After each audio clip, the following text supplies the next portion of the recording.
What's going on, my fellow A-plussers? Welcome back once again to a brand new episode. It is I, your host, as always, Adam Perez, certainly coming through for another episode of A-Plus Hero Report, your weekly stop for your Marvel, DC, television, and movie news right here over on our YouTube page, going live today, along with going live over on our Facebook page as well. So if you guys are certainly joining us there, feel free to enter the conversation at any particular point in time. Remember, guys, as always, while we go over some of these topics, these are just simply our A-plus opinions, but at the end of the day, we definitely want to go ahead and know yours and turn this into a discussion. So as we go through all of our topics, let your thoughts be known in the live chat or the comment section box below if you'd like to go ahead and participate for this week's episode. But while we don't necessarily have a full crew on board today, it is in fact at least myself, and I believe we might have Stuart on board as well. Let's see here. Stuart, are you there, man?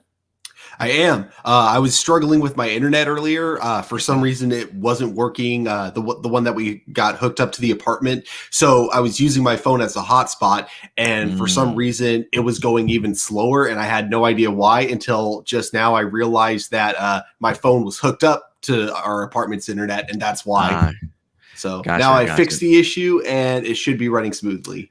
Okay, not too bad, not too bad. I mean, maybe some visual quality there, but you know what? I can hear you perfectly, man. We can see you just fine, so it's definitely going to work out. So thank you very much for certainly joining us, Stuart, as always, guys. But thank you, as always, ladies and gentlemen, for certainly coming through. Of course, you guys know how, if maybe you are new to this episode or this show in particular, but we usually go through our honorable mentions to go ahead and start off. We'll definitely get into our 6 main topics for the day, and then at the end of our show, we go ahead and tackle your live viewer question. So if you do have a live viewer question, feel free to go ahead and submit them over at any time to aplusopinions@gmail.com. Again, that's aplusopinions@gmail.com. You can send them throughout the entirety of the week. If you read a news article, watch a movie, watch a favorite TV show of yours, if you have any questions, feel free to submit them over, and we'll definitely go ahead and tackle them towards the end of this episode. How are you doing, Stuart? Good to see you, man. Everything went smoothly with the move in. I'm loving the set pieces that you got back there, getting everything set up. It looks good, man. How are you been? I've been really good. It's been, a bit chaotic getting everything together, but now we're finally officially moved in. We got everything pretty much unpacked, and it's absolutely awesome. I love this apartment. It is so great, and its location is just so perfect because I don't have to drive anymore to work, which is probably the biggest highlight of the whole thing. Wait, can you just walk to work, or are you taking public transportation wherever you got to go? I'm taking a bus, but this bus goes literally directly to where I work, so it's like it's like the perfect location in that sense. I love it, man. I love it. Yeah, I'm not the biggest fan when it comes to having to move. So just the idea of packing, unpacking, it drains my life energy, if you ask me. I feel like I've moved so many times in my life that just the idea of moving again just frightens me. So, I mean, just the idea of literally having to move my apartment from Louisville here to Fort Worth into the girlfriend's house, I was dreading it. Not the idea of moving in, but the idea of having to pack up and then unpack. And I still have literally a couple of boxes I've yet to unpack. And I've been here for 4 months, if that's the case. It feels like it's been forever. But yeah, moving is no fun, man. Yeah, that's pretty much the worst part about moving in, of course, is the actual moving. But now that everything's settled, it's amazing. Awesome, man. Awesome. Well, I know you had a long week. I don't know. Were you able to find an honorable mention this week before we start or at all? Yeah, I'm not sure if I hope this isn't the one that you were going to bring up, but there's a new Dragon Ball Z movie in development, and that's pretty awesome. This one, it's weird though, because it looks like they're going with a CG animation this time. It'll still be like a 2D art style, but it looks like it's going to be kind of fully 3D. So, I wasn't a fan of that idea, but seeing the little teaser that they gave us of what it might look like, I'm open-minded enough to give it a shot. Yeah, I remember I did reach out to Indy. I wasn't sure if he was going to talk about it on Anime Assembled this week or if he was going to do his own video in regards to it, because he used to do Dragon Ball Super reviews for our previous channel, A Plus Opinions. And I wouldn't mind carrying that over again here. In fact, I might try and see if I can find his review for the last Dragon Ball Super movie that we wind up having with Brawly. I believe I might have it saved on my disk drive. So maybe for a Throwback Thursday, we'll throw up that Dragon Ball Super review that he wind up doing. But yeah, I did see the teaser trailer for it. I even saw some of the concept art that they had for the character designs, as we've got some new characters in here, and they also even highlighted was it Pan? The daughter of is it the daughter of Gohan? So I Yeah. thought that was pretty cool. It looks like we're going to have a little bit of a time jump in here as she's gotten a little bit older. So I'm excited. And anytime that they announce a DB movie, I'm there for it, man. I absolutely love the last one. Oh yeah, definitely. Like with the last one, it was so funny. I took like a bunch of friends to see that movie. I may or may not have been super persistent about it, even though some of them weren't really interested. But You drag them regardless, to go. Is that what you're saying? yeah, exactly. But regardless, despite the fact that most of them weren't Dragon Ball fans, it was surprising how many of them actually really enjoyed the movie afterwards.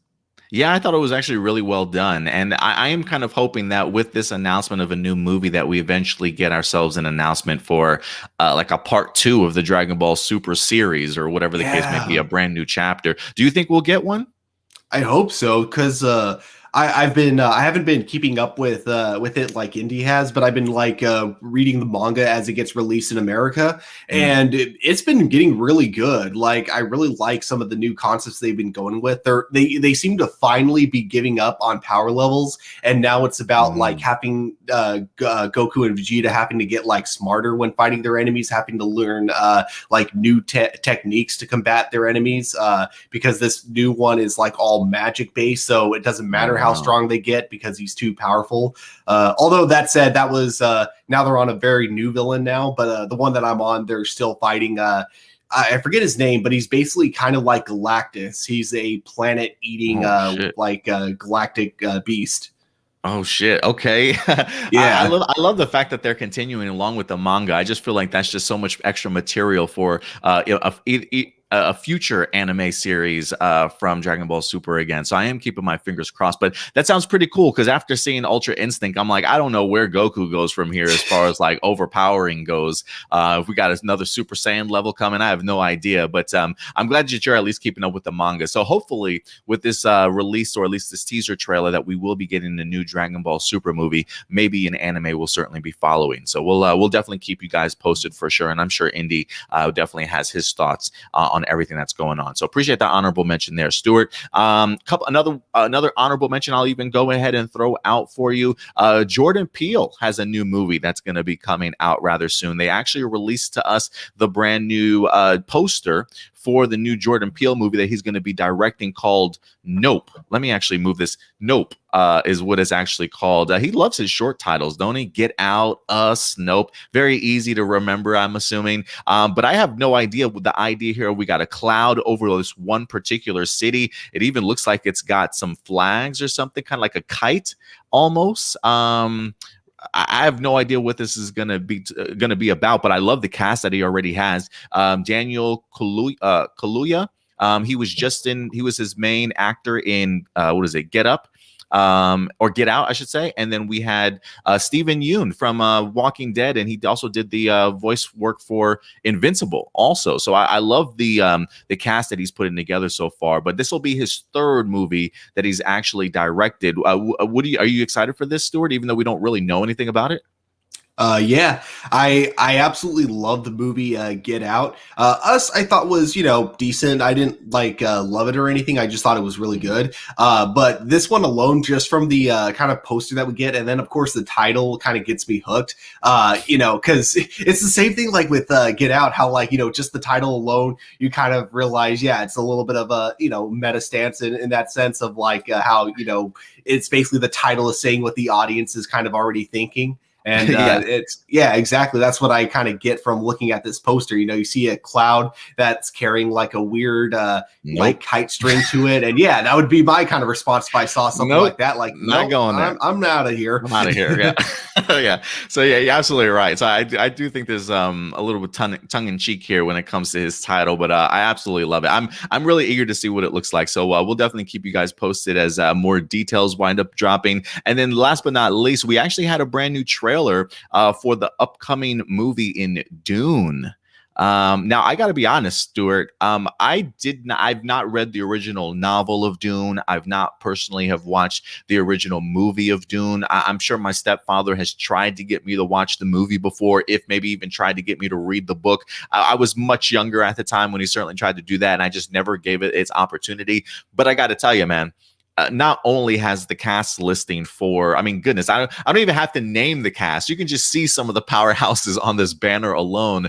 But getting the opportunity to finally see the trailer for this, honestly, just blew me away. Visually, it looks stunning. I believe it's from the director that also did Blade Runner, also, if I'm not mistaken. Oh yeah. But you can feel his vision and his touch on this movie just by looking at the trailer. I mean, the character development looks like it's going to be amazing.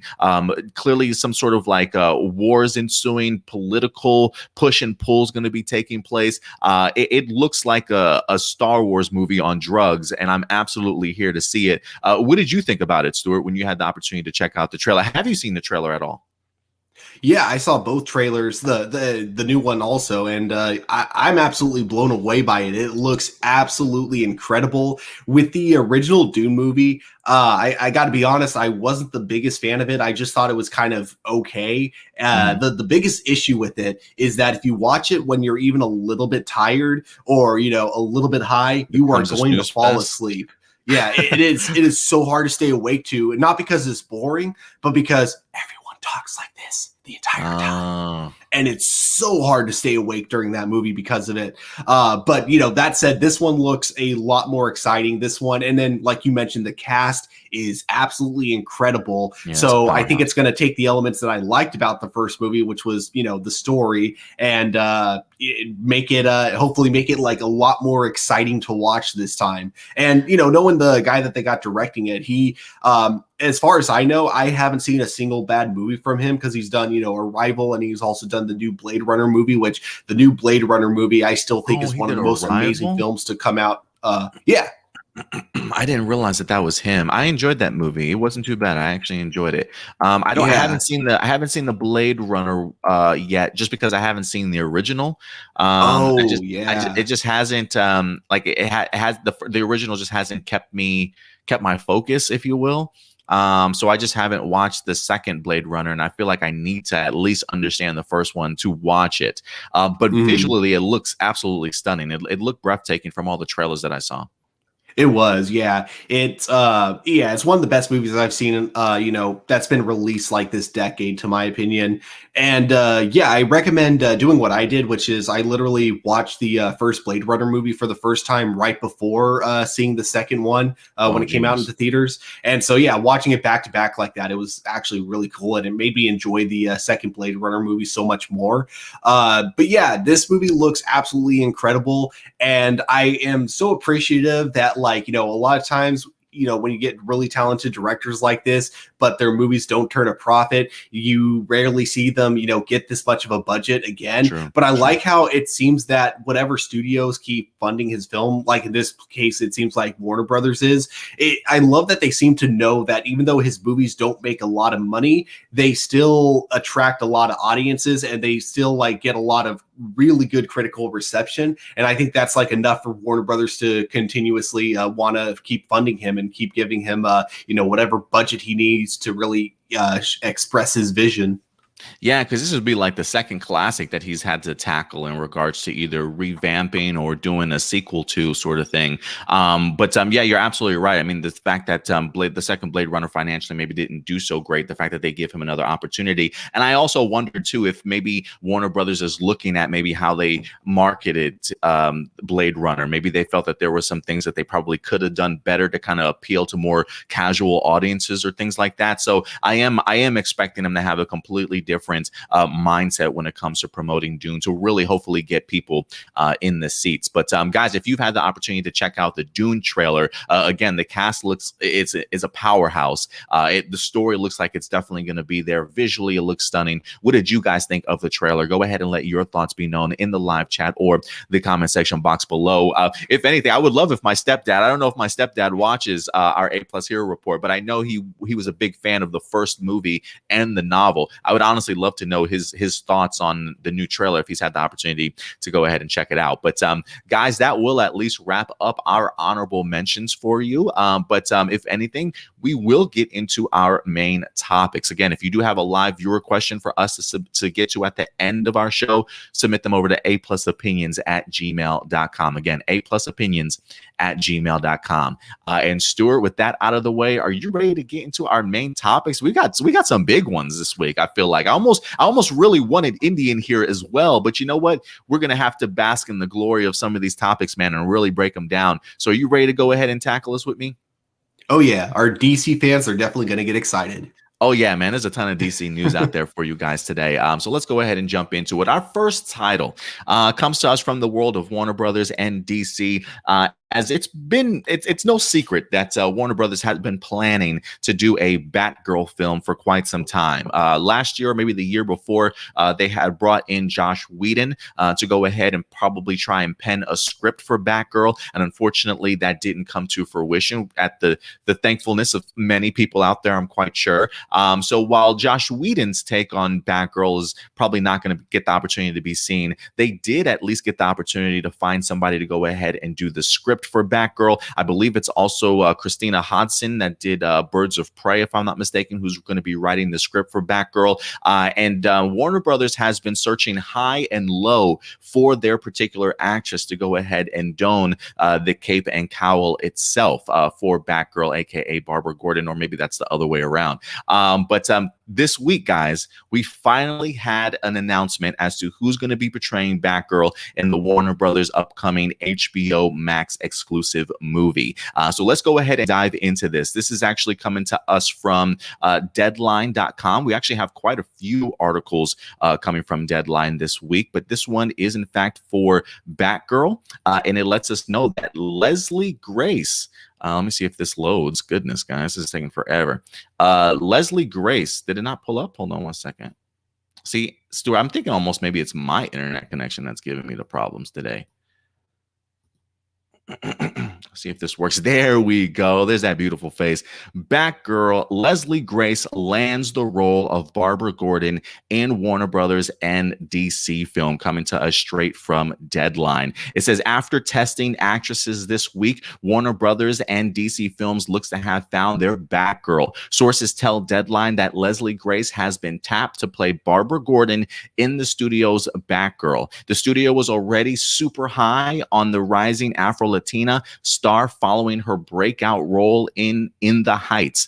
Sources say her audition sealed the deal as the choice. While the studio certainly had no comment, it says the film will bow on HBO Max, marking one of the first major DC properties to debut exclusively on the streamer. They have, Christina Hodson, who's going to be doing the script, as well as the directors for Bad Boys for Life. The most recent Bad Boys movie will in fact be directing the movie. It says while the plot details are under wraps, it is known that Barbara Gordon, the daughter of Commissioner Gordon, will be the character behind the cape in this version. Gordon is the most established version of the Batgirl character and was first introduced in 1961 as Betty Kane. So there you have it, guys. Leslie Grace, new up-and-comer in Hollywood. She also, if I'm not mistaken, I believe she's got a couple Latin Grammy nominations for some of her songs and some of her albums also. So quite talented musically and acting as well. It kind of makes sense now that I think about it why she would be in the movie In the Heights, based off of the fact that it is in fact a musical. She fit really well in there. I actually really enjoyed her performance in the movie alone. And I love the idea here of getting to see another Bronx native such as myself to finally get that opportunity and that really big push and recognition sort of thing. And now she's going to be helming Batgirl. I'm really excited for this, Stuart. I think this is a great pickup for them. I don't know what else Leslie Grace has been in outside of In the Heights. I might have to look. It wouldn't surprise me if there's really not too much, but I feel like Warner Brothers, for the most part, did a pretty good due diligence in trying to find an actress. I believe that there was like a short list of like 4 or 5 names that they had in mind that they wanted to go ahead and pick. And so for Leslie to kind of beat out some of the other women that they had in mind for Barbara Gordon, I think certainly says something. So I'm eager to kind of see how Leslie Grace tackles this. But let me know your thoughts. You hear this news, Stuart, in regards to Leslie Grace landing the role. How do you feel about it? I think this is actually a really smart decision by Warner Brothers because, just like not only was she extremely talented in the movie In the Heights, but I think like just age wise and then just the way her body is currently built, I think it's like perfect for the character of Barbara Gordon. And I'm definitely really excited. 26. Yeah, exactly. But she also looks really young, so they can definitely keep her around. Like if they want her to play like a high schooler, they could totally do that. If they want her to be a college student, she could totally work as a college student as well. I just think, yeah, it's like definitely perfect age-wise if they want to keep her around for a while to try to make it like not just one movie, but like an entire franchise. And again, like I said, like I did see the movie In the Heights and I thought she was actually really good in that movie. So yeah, I think this is a really good choice for the Batgirl character. Yeah, I think so too. And I am kind of curious, like if there is any question that I have in regards to this, I would like to know when this is going to kind of take place as far as like continuity wise goes. And, or I should say, like, is this going to be part of the DCEU? Is this going to be part of what Matt Reeves is currently working on over there with Robert Pattinson's Batman? I mean, we already know that when it comes to the Batman, they have a Gotham spin-off series that's going to be debuting on HBO Max also. If this Batgirl movie is going over to HBO Max, I am wondering if this particular Barbara Gordon, is she going to be the daughter of, Jeffrey Wright's Commissioner Gordon? Is she going to be more like J.K. Simmons, Commissioner Gordon's daughter from the DCEU? I mean, who knows, right? We still have Flashpoint to certainly go. That could kind of muck things up or maybe clear things up a little bit more for us. But so if anything, if I do have my question, I would be curious if this is going to be more of a standalone thing, kind of branching off in the DCEU for the Batgirl character, or if they're going to make connective tissues and ties to something like the Robert Pattinson and Matt Reeves Batman. If you had to guess, what route do you think that they might go here, Stuart?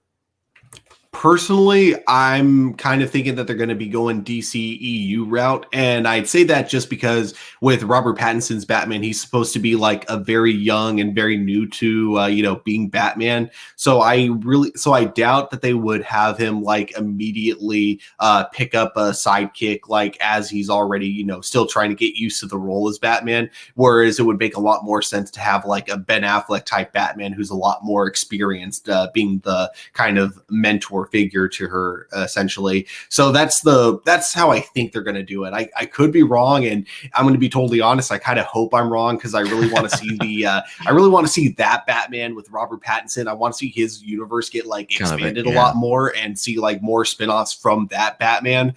But I don't think that's how they're going to go with it. So my current assumption is that this is going to be DCEU Batgirl.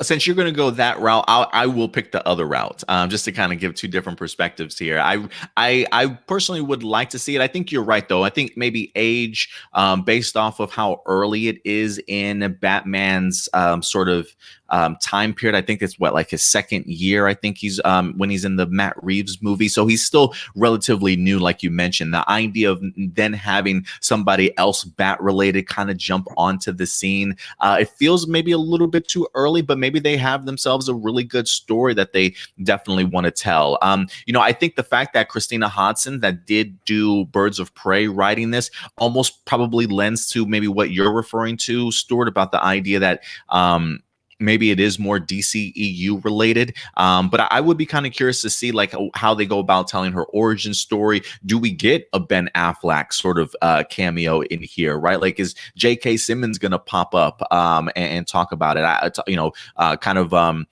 talk his daughter out of doing what she's got to do, or maybe he has absolutely no clue. I think this is just a really great opportunity for them to bring Batgirl to life. We haven't seen too many live action iterations of her. I believe maybe just from the Adam West stuff that we had back in like the 60s. We had Alicia Silverstone, right? That did her also in was it Batman Forever or Batman and Batman Robin? and Robin. Batman and Yeah. Robin.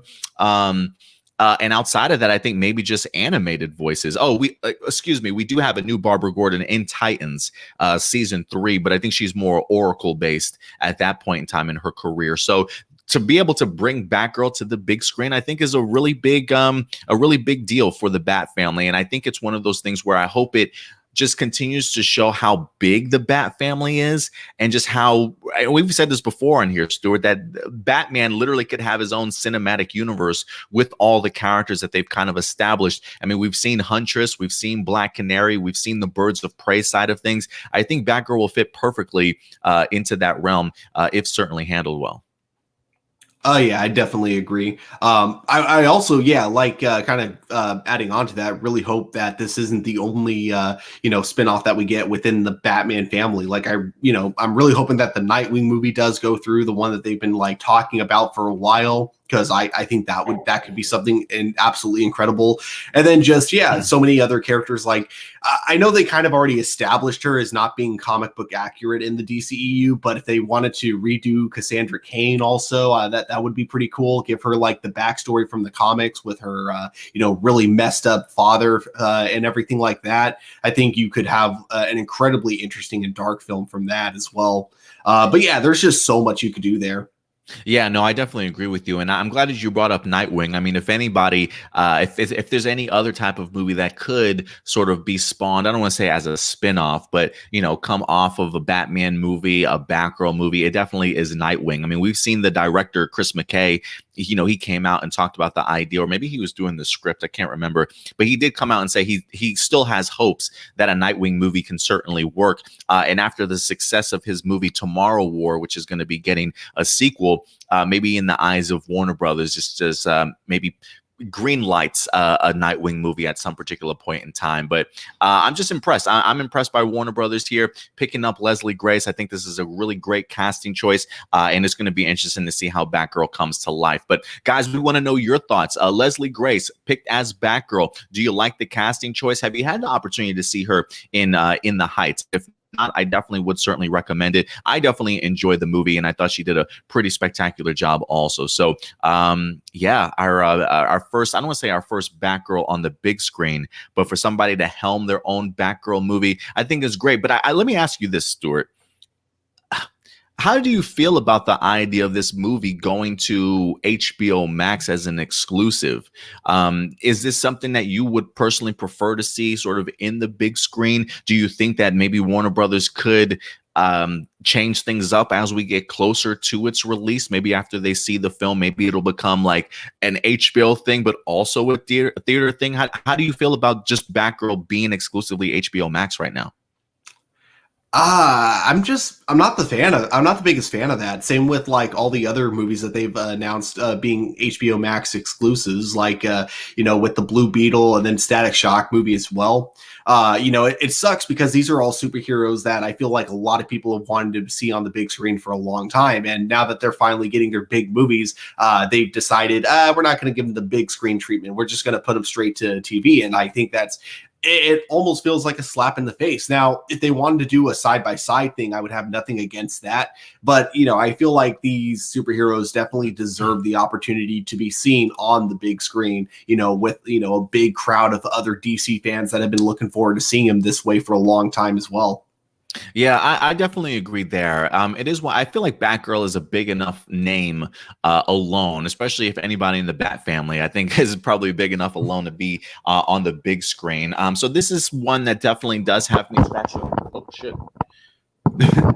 Damn, Mike. Hold on a second. Can you hear me, Stuart? Yeah, I can still hear you. Okay. Cool. Wasn't sure if it disconnected.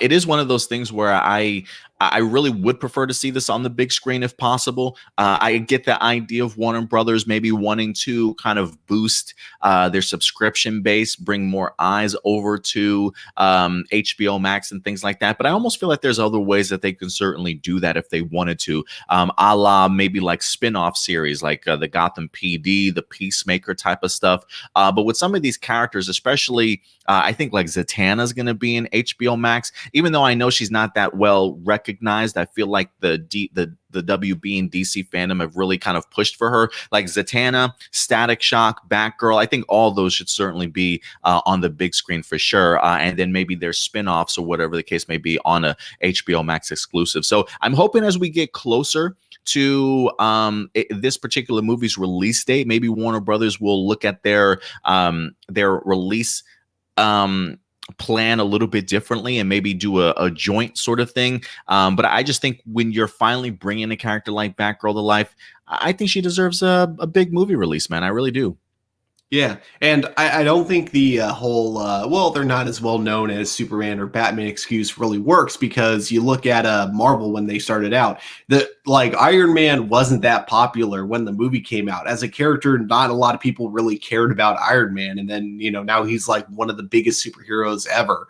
Kind of a lot of, while Captain America was a lot more well known, I can definitely say that I don't think anyone really cared about Captain America before the MCU. Or sorry, not anybody. There were definitely comic book fans that cared about him, but I don't think like your average moviegoer gave two craps about Captain America. So I think as long as you have a good movie, it doesn't matter how well known your superhero is or not. And if Warner Brothers really wants more people to subscribe to HBO Max, maybe kind of do the opposite of what they're doing. Have the lesser known superheroes go to the big screen, and have the more well known superheroes, the one that they know people are going to want to see, like Batman and Superman, and have those go to HBO Max exclusively. Yeah, I mean, I think the idea of what you said of like just make a good movie, right? Like if the movie is good, the script is there, the characters really work and pop, release it on the big screen. I think if anything, it just brings more attention to other characters that maybe the general public isn't aware of, and before you know it, you've got stars on your hands. You've got characters that are bigger than you even personally thought that they could possibly be. But the way to do that is to certainly give them that opportunity to shine. And not to say that being on HBO Max isn't a way to shine, but I just think the idea of being on the big screen just kind of really says a lot, and I think based off of what we've seen so far when it comes to like the Black Widow movie, if you will, right? The idea of doing, hey, we're going to release this on our streaming service, but also have it in the movie theaters. I think maybe you kind of almost shoot yourself in the foot financially in the long run from not being able to fully capitalize on some of these characters, like a Batgirl that should be in the movie. Now, I'm not saying Batgirl's going to go in the movies and make $1 billion on her opening night sort of thing, right? But in the long run, if the movie's good, you've got eyes on it, you're creating stars, creating brand new popular characters. I think there's in the longer run, there's probably more of a financial success in doing something like that than maybe just on HBO Max or a streaming service. Do you feel that way, or how do you feel about that? Yeah, no, I would fully agree with that. Pretty much. I think the only reason a movie should go onto HBO Max instead of theaters is if they decide they're not doing a movie, but instead they're doing like a mini series. Because then, yeah, I do think I think that doing a mini series with a lot of superheroes is a much better way of telling a lot of stories than doing like a full length film. And if they want to do it that way, then yeah, definitely you can't really release those in theaters. So definitely release those in HBO Max. So we'll see what happens here.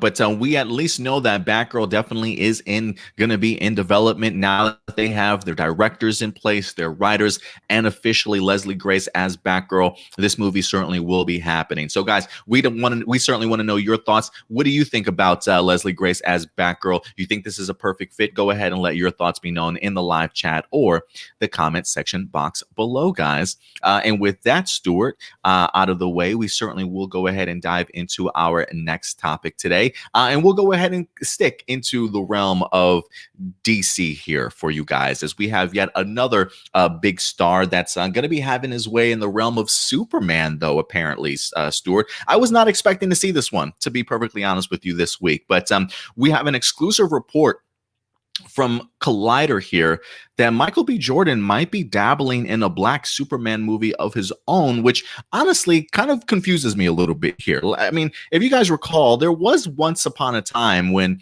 I think it was back in 2019, there was a report that Warner Brothers had sat down with Michael B. Jordan and talked to him about potentially the idea of a Superman movie. Now, at the time, Michael B. Jordan mentioned that I guess maybe the talks didn't go any further than that, that they decided that he decided not to go ahead and tackle the idea that Warner Brothers certainly had. We also had an announcement that Michael B. Jordan was going to be producing an upcoming Static Shock movie, bringing awareness to other Black superheroes and things like that. But this past week, guys, we did get an exclusive report from Collider themselves letting us know that actually Michael B. Jordan may be tackling a Black Superman movie here, which, Stuart, would put two Black Superman movies in pre-production, sort of in development, if you will, at this particular point in time. So let's kind of jump into the details a little bit and try and see if we can figure this thing out in regards to how this is all coming together.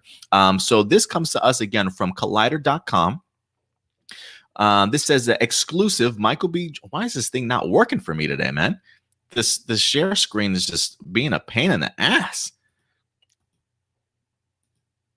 There we go.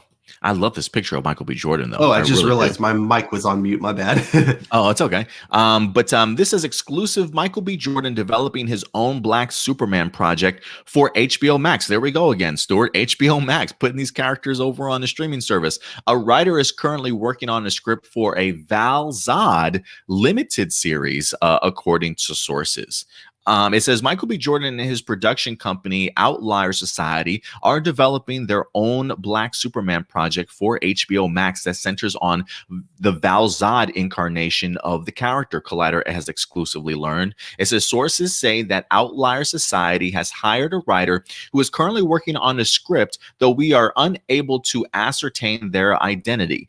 Though it was initially unclear whether the Val Zod project would be a movie or a limited series, sources have since reached out to clarify that as of right now, it is in fact being written as a limited series that Jordan will produce and possibly even star in, though he has yet to officially commit on the latter front. As previously reported, though, J.J. Abrams and his company Bad Robot are set to produce a Black Superman movie for Warner Brothers that is expected to follow a Kal-El Clark Kent version of the character. Though Clark is traditionally depicted as white in DC Comics, the character will be played by a Black actor in the Bad Robot movie, which will likely be directed by a Black filmmaker, as Abrams is simply expected to produce. They also have author and culture critic Ta-Nehisi Coates already hard at work on the script for that project. It says while Jordan did work with Warner Brothers on developing a Black Superman movie at one point, he recently shot down rumors that he would star in Abrams' new film, saying, "I'm flattered that people have me in that conversation. It's definitely a compliment, but I'm just watching on this one." So yeah, Stuart, it looks as though, according to Collider, the idea here that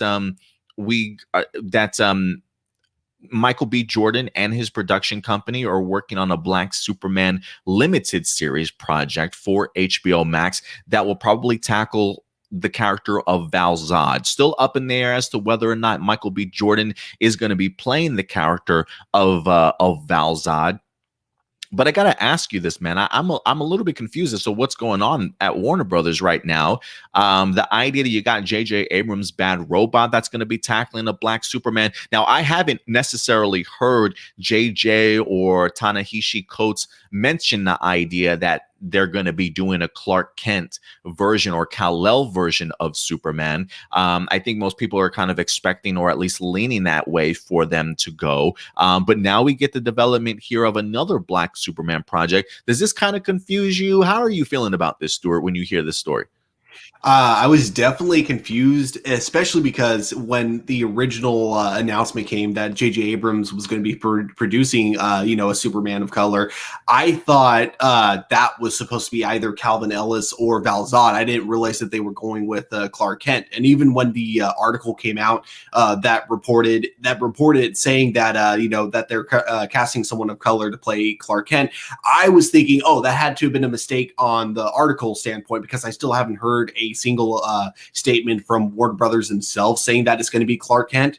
So the entire time I'm thinking it was a mistake. And then when I saw this article come out, my first assumption is, oh, so it is going to be Val Zod. Okay, cool. And then I realized that it was separate from the J.J. Abrams project, which, yeah, like that's where I started to get confused because then that's when I realized, okay, so we got two Superman projects in development. And then, of course, later that same day, you get the writer of Man of Steel 2 saying that he is reportedly working on a script, or sorry, the writer of Man of Steel, my bad, saying that he's reportedly working on a script for Man of Steel 2, meaning like that would put like 3 different Superman movies in development. And I just wish, my biggest issue is I feel like doing this many is just going to get audiences so tired of Superman, which sucks because Superman was starting to finally, to my opinion, it seems like a lot of people were starting to get interested in him again because of Superman and Lois. And rather than kind of slowly building to that, like maybe just choosing one of these 3 to do, like maybe just doing like a Val Zod movie or Calvin Ellis movie or just, a new reboot of the Clark Kent Superman. Rather than just doing one, they're doing all 3 at once and seeing which one of them sticks. That's what it feels like Warner Brothers is doing. And I wish they wouldn't. I wish they could just, decide on one that they could do first and then kind of go from there. If that one doesn't work out, if it doesn't turn out as good as they expected, maybe wait a few years and then try again. But no, it's like now they're just doing them all at once to see which ones audiences like the most. And then they're going to probably build on whichever one becomes the most popular. And I just don't think it seems like an overly expensive and just not a smart way of trying to build a Superman that you want people to care about when you're doing that many at once.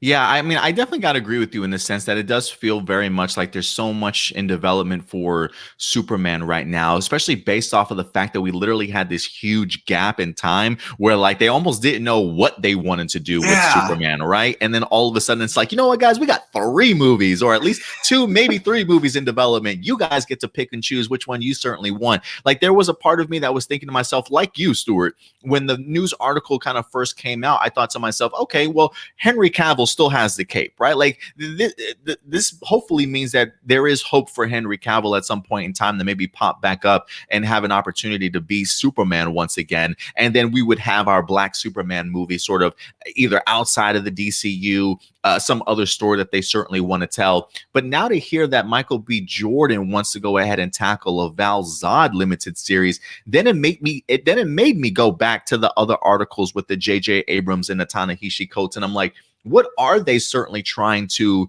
create here?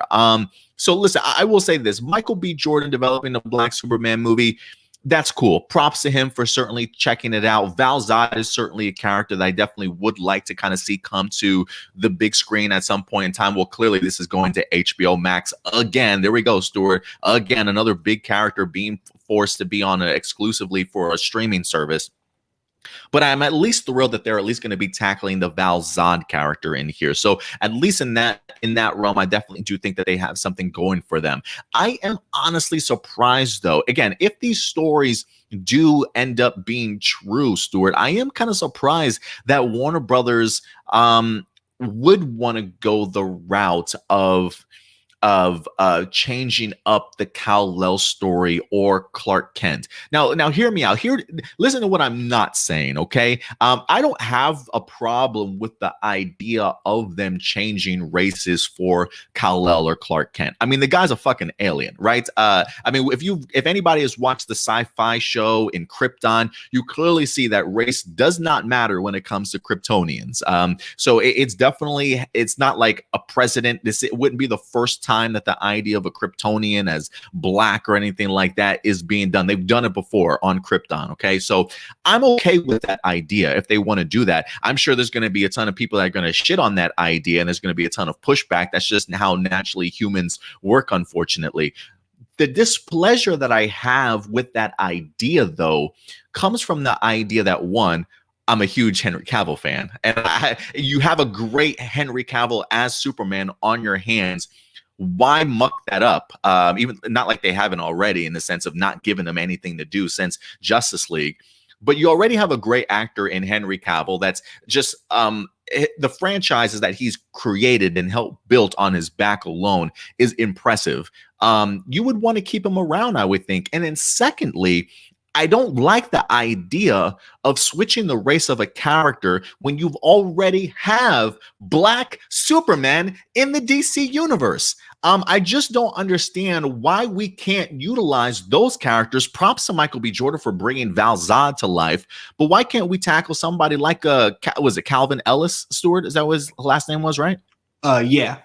I don't understand why we can't lift them up and bring them some shine instead of feeling the need to change the race of a prominent Superman character that we've had the entire time. Again, if that's the route to go, that's cool. I don't mind the idea of changing its race because of the fact that he is an alien. It's perfectly okay with me to do that. The issue I have is we already have Black Superman in the DC comics. Let's highlight them a little bit more and kind of give them that particular shine. So that's really where my biggest issue with this comes from. And again, it's not to say that that's exactly what's going to happen with J.J. Abrams and Ta-Nehisi Coates' Superman. I do think that maybe, I don't know if things are being lost in translation in regards to some of these sources, or maybe they're not fully clarifying things.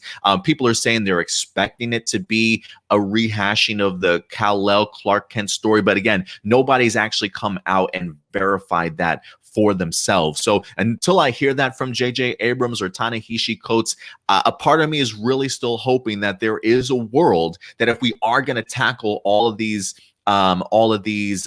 Supermen, that hopefully there's a place in the world for a Michael B. Jordan Superman. Hopefully there's a place in the world for a Henry Cavill Superman. And if you want to create a brand new character that maybe has the same history as Kal-El, I'll be on board with that if you want to make it more of an original story, or even bring Calvin Ellis to life. Because the fact that Calvin, in his Earth, is like the president of the United States, I think that's some pretty powerful storytelling, especially from somebody like Ta-Nehisi Coates that really taps into just Black culture, Black society, the impact on just race in general here in our world and culture and our climate and things like that. I really love the way that his mind particularly works and some of the views that he has. So I do think that whatever they do is going to be rather impactful. So I am quite looking forward to it. But I just hope that some of our Black heroes that we already have established really get pushed to the forefront, especially when we already have Black Superman. I rather want them to shine than to kind of just throw Henry Cavill to the side and like, we're going to make Kal-El Black instead and tell that story. If it's an original character, though, with Kal-El like history, I'm okay with that. But what do you think, though, Stuart, in regards to that? I think the biggest issue that they're going to have with this when you're doing this many at once is the fact that you want, if you're going to do a Black Superman, you want it to be one that people are going to remember and people are really going to appreciate, someone that people can look up to, right? But it's going to be hard for people to care when there's, more than one and they're going on at, all at the same time, when you got the 3 Superman movies and then plus the Superman TV show. And it's going to make it so it's like you have something that could have been so impactful for, superhero movies altogether. And I feel like by just releasing this many of the same, similar character, I should say, not the same, but, similar type of character, it's just going to devalue the overall impact that it could have had if they had just chosen one and just kind of stuck with that. So I think doing Val Zod would have been probably the safest and best choice for Warner Brothers. Just making a Val Zod Superman movie, one that could easily tie into the DCEU or be in its own separate universe. People would probably still care just as much either way. And I think by now having multiple of it's just going to devalue what could have been something really impactful. Does that make sense?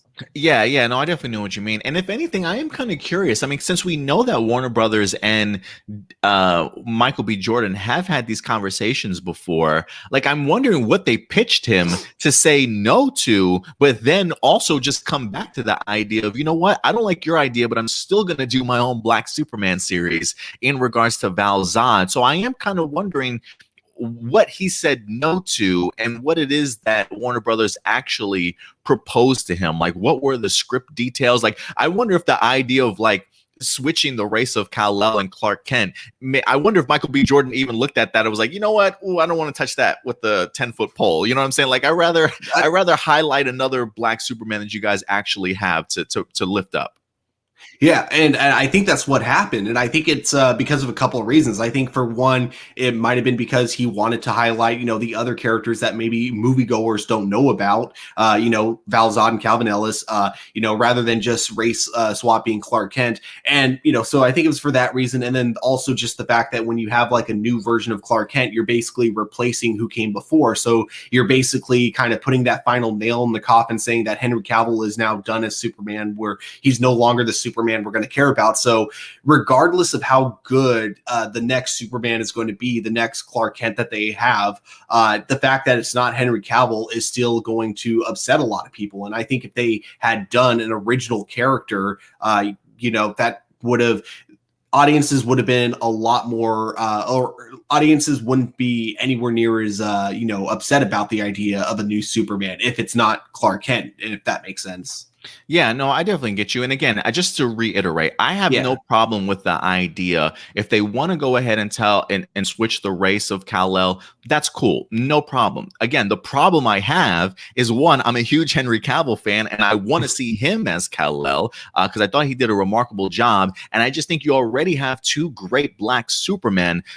Lift them up instead of trying to change the race of one of the characters that we already have established in our universe. What I will say on top of that, Stuart, is again, and I think it is important to bring this to everybody's attention, is the fact that we do have ourselves a flashpoint coming up, right? This easily could change sort of the status quo, if you will, in regards to all the DCEU stories that we've certainly told, right? So this could be the end of Henry Cavill's run as Superman if Flashpoint literally restarts everything for us. If that's the case, I might even be a little bit more open to the idea of doing something like that. But as DC is currently at, I don't really know how I feel about the idea. But you know what? Again, Flashpoint can certainly change the direction of everything. But again, props to Michael B. Jordan for developing this Val Zod limited series. I think he's a great character, and he definitely deserves that opportunity to shine. Do you like the Val Zod character, Stuart? I'm going to be totally honest. I don't know a lot about him, but I did, I basically everything I know about him comes from like what I read from his Wikipedia page. Same with Calvin Ellis.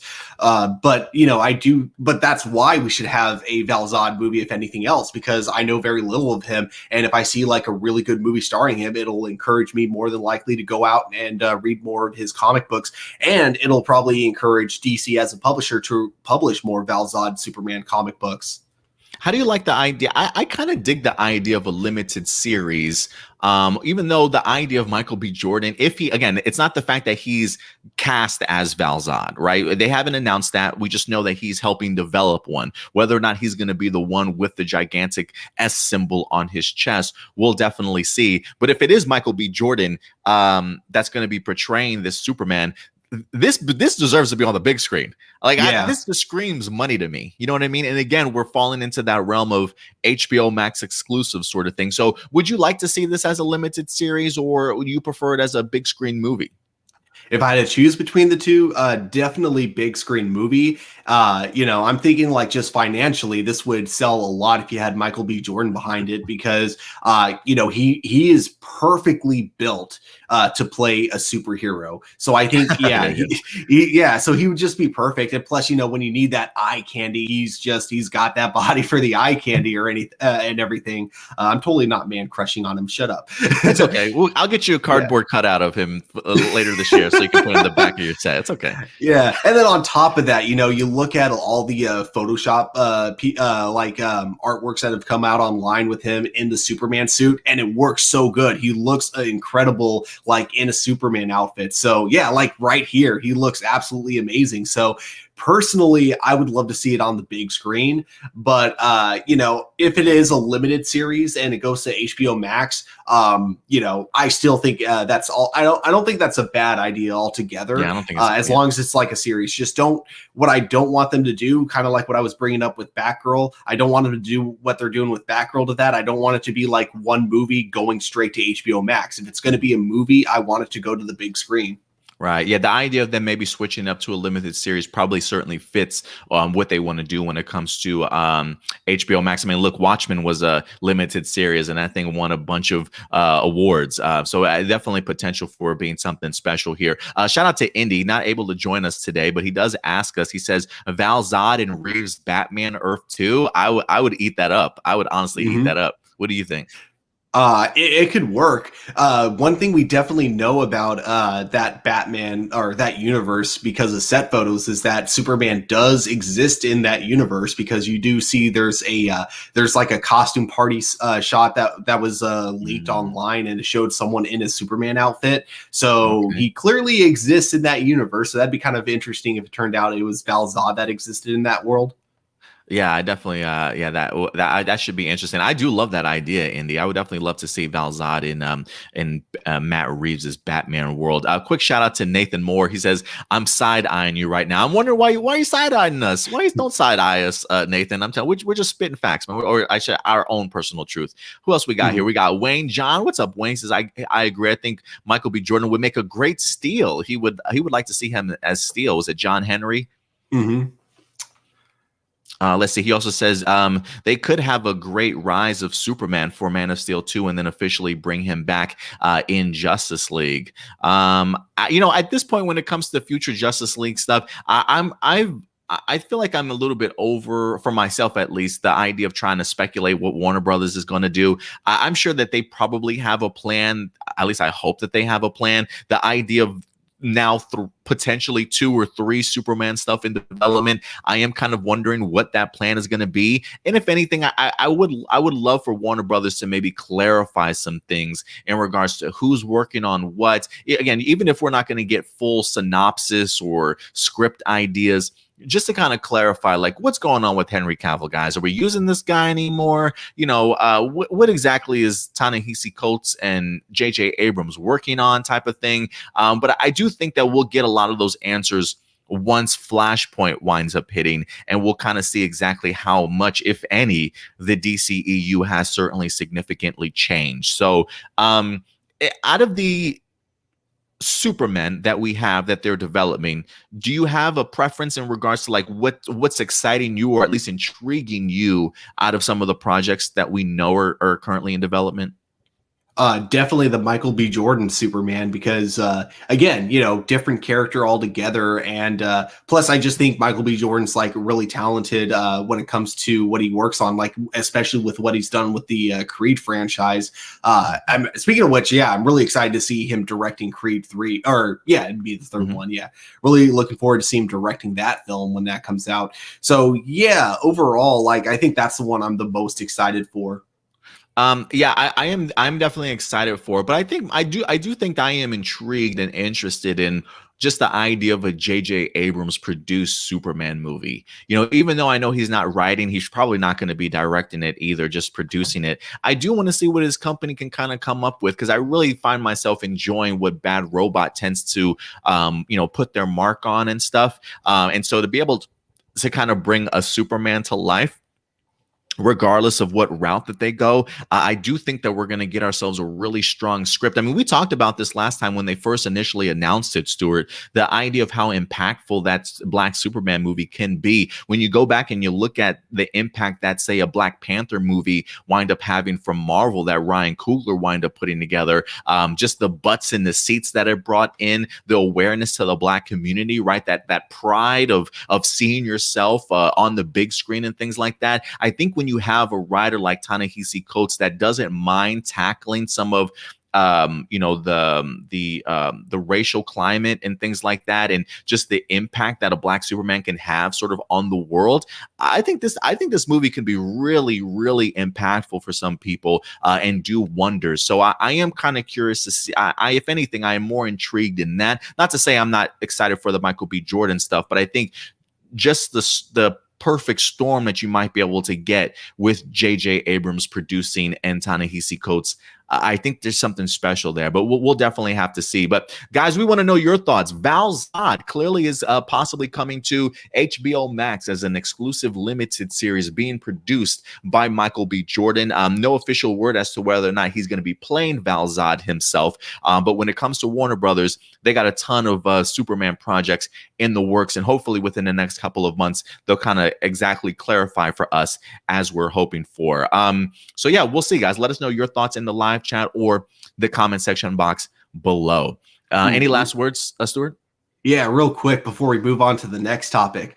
Nothing against the guy from Lois or Superman and Lois. Like, I think he's absolutely amazing as John Henry Irons. But one like fan cast I've been making like for the longest time, I always thought Terry Crews would be perfect as John Henry Irons. Terry Crews, I love it. I gotta say, I'm trying to remember what type of serious roles I've seen Terry Crews in. Like, I'm sure he's been in some before, but when it comes to Terry Crews, I see him and I just laugh. And not because I think he's goofy looking or anything, but like he first than anything else. And so I don't know if I could personally take him serious, but I get what you mean though. I get what you mean.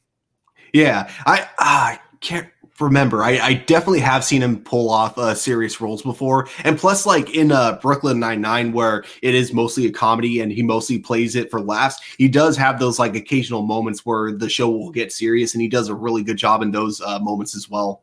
Okay. All right. Well, hey, I love the fan casting, man. So we'll see what happens there. Hopefully, Terry Crews gets some other opportunities in his career later, going on further. But guys, we'll definitely let us know your thoughts in regards to Michael B. Jordan producing an upcoming Val Zod. Are you guys as confused as we are? Do you want more answers to all the questions that we have? Definitely go ahead and let your thoughts be known in the live chat or the comment section box below. And then we also have yet another DC news that we're going to be dropping for you guys here today. We'll stick into the Bat family this time around, but we're going to move over to the television side of things. Again, I kind of wish Indy was here, since he does in fact review our Batwoman reviews to kind of get his point of view. But I found this rather interesting, and the idea of Batwoman when it comes to season 3 really expanding upon its story a little bit here. I felt like with season 1, you clearly had, Ruby Rose as the main character. Season 2 wind up introducing us to Javicia Leslie, who played Ryan Wilder. Her storyline kind of infused and interconnected with the main story arc of what happened to, Kate Kane's Batwoman sort of thing, and really getting that opportunity to kind of mesh both of those storylines together. Whereas now it feels as though when it comes to season 3, now that they've kind of answered some of those questions, handled the Kate Kane stuff, maybe when it comes to season 3, we really will be working to further establish Ryan Wilder as the main lead of this show. And not only that, but also introducing us to some new characters to go ahead and fill this world in. And one of the articles that we wind up getting actually lets us know that when it comes to Batwoman season 3, there is a new character that's going to be joining this series, and her name is Renee Montoya, which I'm really excited for. So let's go ahead and dive into this, Stuart. This also comes to us from Deadline.com, letting us know. Let me just make sure that this actually pulls up. Hey, I didn't have to struggle with it this time. That Batwoman, we've got Victoria Cartagena to play Renee Montoya in season 3 of the CW drama. And guys, if Victoria Cartagena looks familiar, let's go ahead and explain why. She says DC hero Renee Montoya is coming to the rescue in Gotham City. Victoria Cartagena has joined the upcoming 3rd season of Batwoman as a new series regular, portraying Renee in the CW drama. Montoya is a former GCPD officer who left the force when she could no longer stomach the corruption inside of the department. She now runs the Freaks division, which hasn't seen a lot of action until now. Righteous and pragmatic and LGBTQ+, she's a woman with a very personal and mysterious mission to help clean the streets of Gotham in the right way by whatever means necessary. It does say that Cartagena previously played Renee Montoya in Fox Gotham, though the universes are certainly not connected. She even came out and said, she says, I guess Renee Montoya and I have some unfinished business. So we're very excited to join this new group of talented artists, writers, and crew who are doing their thing over here. They have welcomed me wholeheartedly, grateful, humbled, and hype as F. So yeah, guys, it looks as though we've got Renee Montoya played again by Victoria Cartagena, going to be joining us for Batwoman season 3. And Stuart, again, even though for myself, while I haven't necessarily watched Batwoman season 2, the idea of having Renee Montoya join up, I think is super smart and super brilliant. I'm really glad that Renee Montoya continues to kind of get some shine, even though it was over in Gotham. If you guys recall, if you had the opportunity to check out Birds of Prey, Rosie Perez, the amazing Rosie Perez, also played Renee Montoya in that movie also. So I love the fact that she's kind of getting some shine here, and I think she's a perfect fit for Batwoman season 3. And I am a sucker for the idea of whenever you have an actor who's played a character before and you're kind of bringing them back to play that same character. The first person that comes to mind for me, I feel like they've done this before, but the first person that comes to mind is J.K. Simmons. Getting him back for like J. Jonah Jameson, even though he was in another iteration of Spider-Man, bringing him into the current one, I thought was absolutely brilliant. So clearly what Victoria Cartagena did as Renee Montoya impressed them enough, and they really loved the way that she handled that character, to where I'm assuming if she even had to, which is crazy to me, Stuart, the fact that if they did have other cast members or other people that were trying to do this role or come up for this role, that she still beat them out of doing Renee Montoya, which is crazy, even though she's had her opportunity to certainly do it. I think that speaks volumes in regards to Victoria Cartagena and what she really brings to the character. So I'm pumped for this. I think the idea that we had Robin Givens announced for Batwoman season 3, now we have Victoria playing Renee Montoya again to now join up with Batwoman in season 3. I think this is a great casting choice here, and it honestly further gets me excited for the direction in which Batwoman season 3 is certainly going to be going. So you hear this news, Stuart, in regards to them finding a Renee Montoya for season 3. How hyped are you, and how do you like the idea of this casting? Yeah, really hyped. I think this is, I think it's really cool that they got someone to reprise their role from Gotham, despite it being like not in the same universe. I still think it's a really cool choice on their part. I'd also be curious to see if they did that with some of the other actors from that show, because while I was never really a big fan of Gotham, I only watched season 1. I did like a lot of the casting choices that they had. Like I thought the guy playing, for instance, Harvey Bullock, like I thought he was really good. As the character, really, and then I loved the actor for Penguin. I think they chose like the perfect Penguin actor. So I would love to see some of these guys also come back. But I also love the explanation of why we haven't seen her in season 1 and 2. Like the idea that she's probably in charge of the metahuman division when it comes to Gotham, and because we see like in Batwoman season 1 and 2, there really aren't that many metahumans in those 2 seasons. This kind of gives them an opportunity to now kind of up the stakes for season 3. This is more of a nitpick. This isn't actually like a big issue I had with Batwoman, but with her with her suit being like really, really powerful, like really OP, it kind of made it really hard for the stakes to ever feel like they were really high with her whenever she was like in combat with like a bunch of regular people, because she's bulletproof and her suit has like all this, different tech. So it's like, it's really hard to like ever really see her in danger. So I like the idea if they're bringing in, Renee Montoya to help take down metahumans. This means like the stakes could possibly get a lot bigger for Batwoman. And so therefore the suit that she has may not be like the perfect defense like it is against just regular street thugs. So yeah, I think everything about this announcement is really cool. I of course do got to bring up, I am slightly sad that we didn't get Stephanie Beatrice to play Renee, because I think she would have done a perfect job. But I do think, assuming that she did a good job in Gotham, like I might have to check out a couple episodes to see how she was. Yeah, I definitely look forward to seeing her in this new role. Stephanie Beatrice, has she played a Renee Montoya in the past, or where's she from? Oh no, she was it's funny, going back to fan casting and Brooklyn Nine-Nine, she was also in Brooklyn Nine-Nine. She plays Rosa. Oh, okay, nice. You love that show, Yeah. huh? I do, yeah. It's just, yeah, it was funny just because I feel like two of the actors from that show would be perfect for the DC universe. Terry Crews would be a perfect Steel, and then Stephanie Beatrice would be a perfect Renee Montoya. But oh well, that's just my fan casting. I mean, hey, you never know. Maybe there's an opportunity for Renee Montoya to pop up somewhere else, and maybe Stephanie gets it in the DCEU or something like that. Oh yeah. Well, I guess we already got one for Rosie Perez there, but there's always opportunities. There's always the Robert Pattinson Batman. That's true too.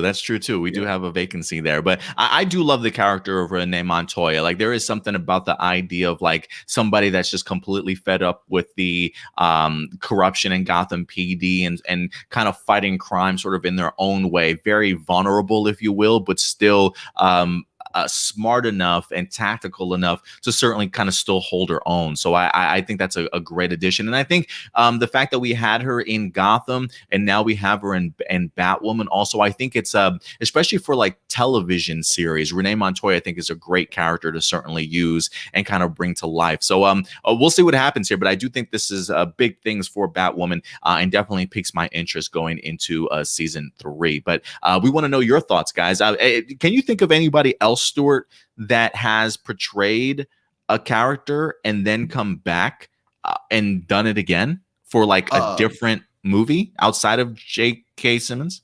There was I forgot her name, but she it's kind of similar, where she voiced Catwoman on the Lego Batman movie, and now she's going to be playing Catwoman in the upcoming Robert Pattinson movie. Oh, Zoe Kravitz? Yeah. Oh, okay. I didn't even know that. That's there's cool, that one, which I thought was hilarious. That's pretty cool too. If you guys know any particular actors that have played a character in live action and then have popped back up again in another version or iteration of that franchise as the same character, definitely go ahead and let us know, because the only other connection I'm making is J.K. Simmons at this point, and then of course there's Zoe Kravitz. But I'm looking for like actors, that have live action versions. I would be curious how often that's happened. I don't know if this counts, but oh god, what's his name? Lou Ferrigno, I think, the guy that played the Incredible Hulk. He had like the same exact cameo in both the Hulk movies, despite them not being connected. He played like just random security guard.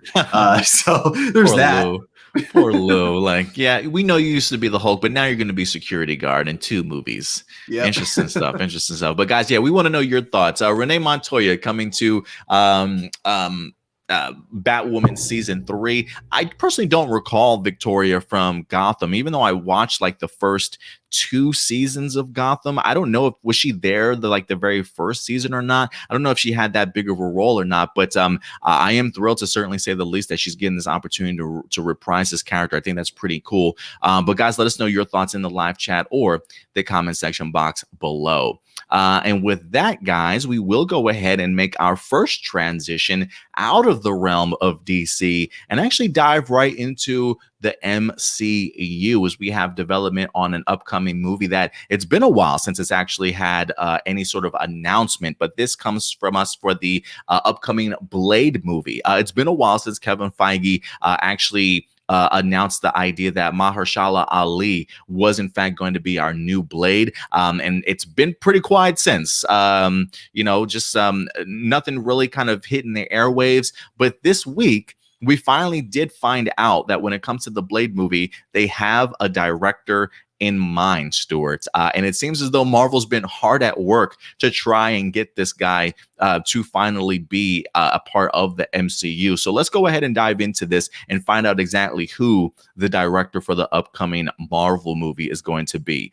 This also comes to us from Deadline.com, as they have found their director in Bassam Tariq. It says Mogul Mowgli's Helmer, Bassam Tariq, is Marvel's choice to direct the new film starring Mahershala Ali as the iconic vampire hunter. If you guys are unfamiliar with Bassam Tariq, we'll talk about it here in just a little bit, but it says, after a thorough search that involved months of meeting a slew of talent, Marvel's new Blade movie has found its director. While a deal is not yet done, sources tell Deadline that Bassam Tariq, best known for directing the Riz Ahmed film Mogul Mowgli, is in talks to helm the new adaptation of the popular comic, with Mahershala Ali set to play the iconic vampire hunter. Stacey O.C. Kufor is on board to pen the script, with Marvel Studios president Kevin Feige producing it. Currently, it says Marvel had no comment, but Feige, Ali, and studio execs have been meeting with dozens of candidates going all the way back to the fall, Stuart, at one point considering the writer and director options before ultimately separating the two and tapping Osei Kufor to pen the script. Since her hiring, Marvel's shortened its list of possible director choices and started another round meetings that started in March and went through June. Those that made the final cut met and delivered their final presentations over that time, and in the end, it was Tariq's vision that ultimately won all parties over. It says that Tariq makes the sixth person of color to direct a movie for Marvel, joining Ryan Coogler, Chloe Zhao, Destin Creighton, Taika Waititi, and Nia DaCosta, the latter of whom recently was named the director of Captain Marvel's sequel. Feige has made it his mission in recent years to diversify not only the cast appearing in front of the camera, but those behind it as well. And recent hires have certainly proven that to be fact. So, if anything really jumps out at me, Stuart, when I read this, I love the fact that they literally have spent all their time trying to find a director. When you hear things like Feige, Ali, studio executives, all meeting with all these people over several months, going all the way back to the fall, finding their writer, then revamping things and starting the search again in March. I love the fact that Mahershala Ali is so invested and is really a part of this decision making, because I feel like with Ali's stardom at this point in time, I think the fact, because I think I heard he called Kevin Feige and said he wanted to play Blade, and Kevin Feige was like, whatever you want, bro. Welcome to the MCU. And he's given him this opportunity. And so while I think I saw somebody on Twitter that was like, what does Bassam Tariq know about a black vampire hunter in regards to directing it? I'll tell you what, he clearly has to know something, because if Feige, gave him the green light, if Ali himself gave him the green light in doing this, and you see how long they certainly have spent behind the scenes trying to find a director, this guy certainly has had to really impress them enough to even be picked in the first place. And the one thing that I love about what Kevin Feige continues to do is that he continues to take like these not well-known artists and creators and really giving them a platform to kind of tell their story, right? Like, even though they may not be household names, one of the things that I love about Kevin Feige is he's like, can you tell a story?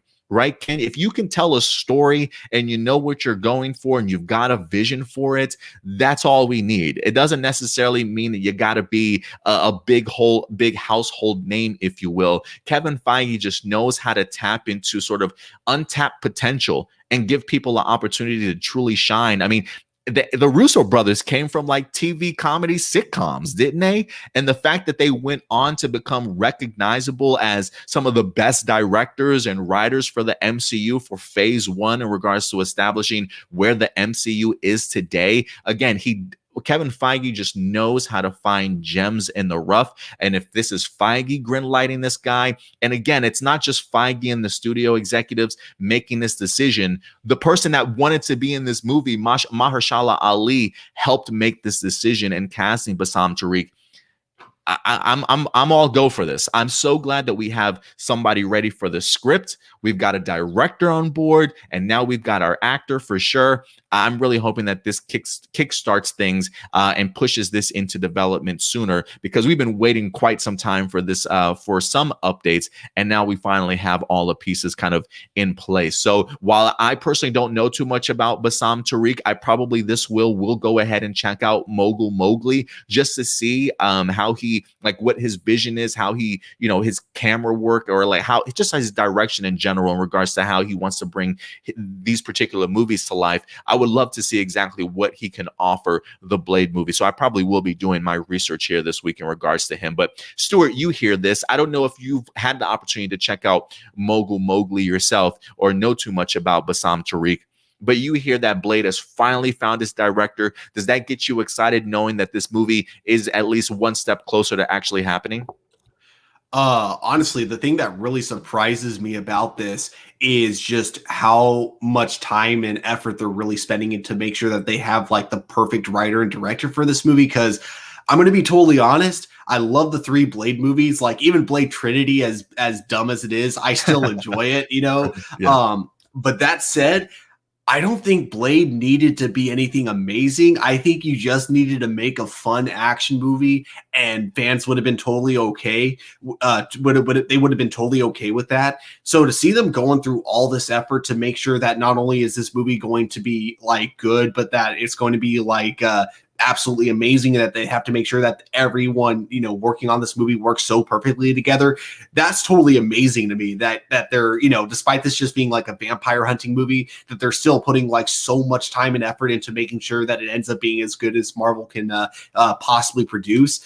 I think everything that they're saying in the article around this director is absolutely incredible. And it's funny because I haven't seen his movie Mogul Mowgli, and I'm looking at his IMDb page, and it seems like he's mostly just done documentaries or short films. So he's not a very experienced director, but the fact that Kevin Feige clearly sees something in him, and that he knows which like amateur directors he can bring like the most talent out of, to me that's absolutely incredible on Kevin Feige's part.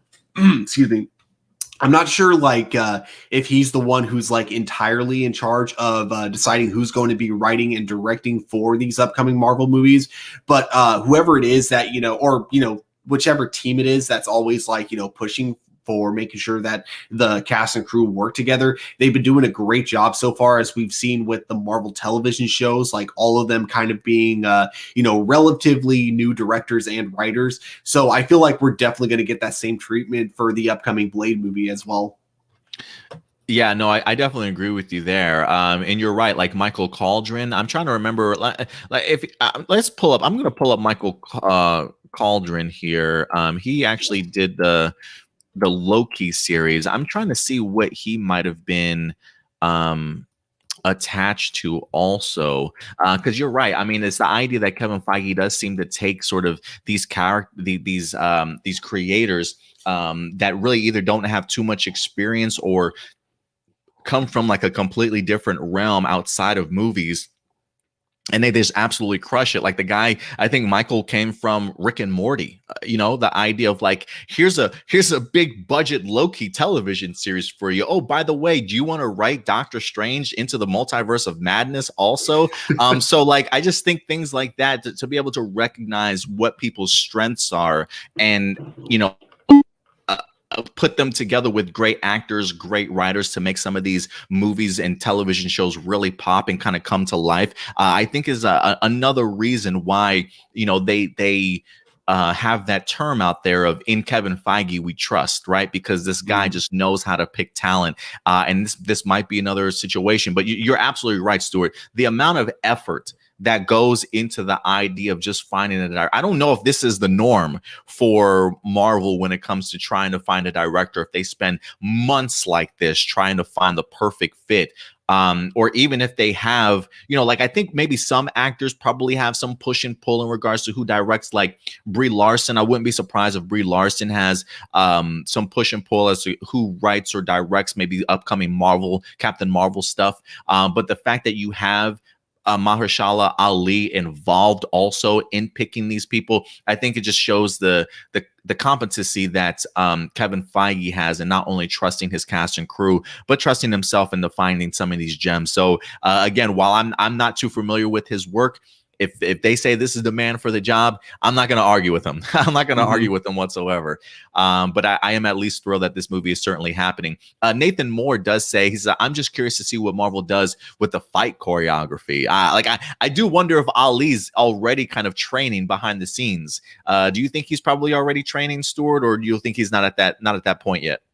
If he, I'd be surprised if he hadn't started like even before being, casted as Blade, because a lot of actors, they tend to take a lot of martial arts class just so they can tell the casting directors that they know these that they have these martial arts skills. So I pretty sure, like, not only is he currently training, that he had been training even before being cast as Blade. So yeah, I think the choreography is going to be great, because so far Marvel hasn't let me down with most of their fight scenes. They've so far produced like really excellent fight scenes.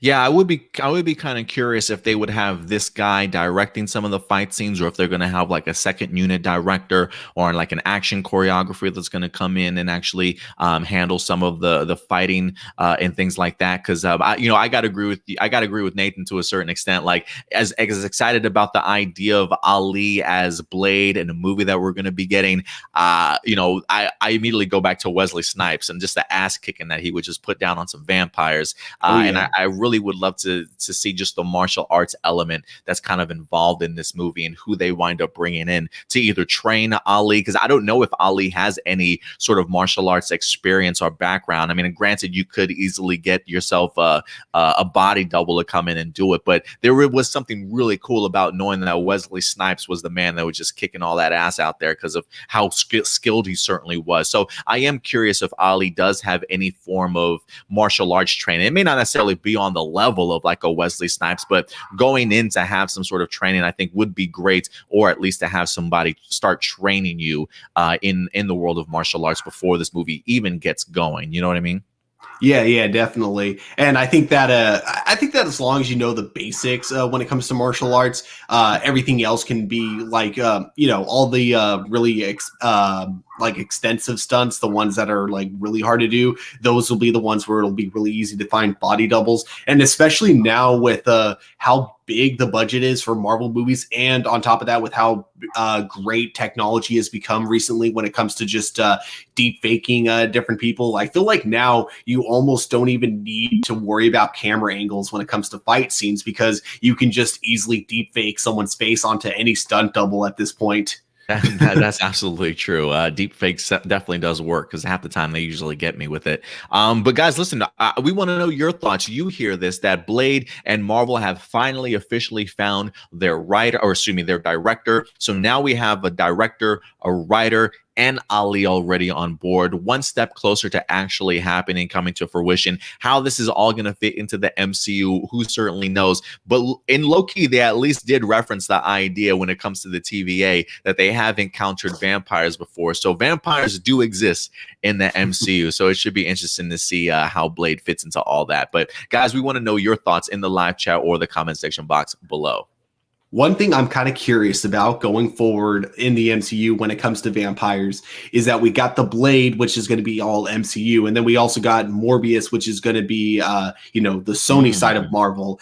And it seems like the two universes are going to be using some of the same actors to play the same roles, but they're not going to be connected. So I'm kind of curious if they're going to, with their vampire mythologies, if the vampire mythologies are going to like match with each other or not. So that's kind of what I'm the most curious about going forward. I mean, hell, can I get like a Jared Leto opposite of Mahershala Ali to have like a Oh my Blade gosh. facing off against a Morbius at some point in Dude, time? I that would would be love really that. cool if I would Sony love and that. Marvel like decide to keep like working together in the future. That's something we could totally get. I'm never gonna say out of the realm of possibility, man. Never Oh at this yeah. point. I'm over saying never say never. You got Alfred Molina to come back and play Doc Ock 20 something years later. You could do anything, guys. I mean, damn, Michael Keaton coming back as Bruce Wayne Batman. I didn't see that coming. You know, like anything is possible these days, ladies and gentlemen. Don't forget that. All right, guys. With that out of the way, we've got two more topics that we're going to go ahead and branch off into, more or less into the realm of television news for you guys, and some two big franchises that are currently out there. The first one we'll start talking about is this upcoming spin-off in regards to Game of Thrones, guys. You know, there's like 20 spin-off series in development right now for Game of Thrones. Understand, even though that there are several thousand in development, not everything certainly gets the opportunity to be greenlit or actually come to the big screen. So they can announce 3 animated series all they want to. They can announce 5 other live action prequel series coming out. It don't really matter unless it's actually greenlit. But one of the series that has actually greenlit and currently in production is the upcoming spinoff in House of the Dragon, which is going to be taking place, I think, like 200 years or so, I believe. I could be mistaken. We'll dive into the article here, but much further into the past, before the Game of Thrones series actually takes place. So hopefully, if you guys have gotten the bad taste out of your mouth, if you weren't the biggest fan of the final season of Game of Thrones, don't worry, we've got more headed your way, guys. So let's go ahead and dive into this, because Collider.com had the opportunity to talk with one of their stars of House of the Dragon, and they opened up a little bit about their character and what we can certainly expect from them. So let's go ahead and dive into this together, Stuart. This is an article that comes to us from Collider to give some insight into this prequel series here, but it says House of the Dragon.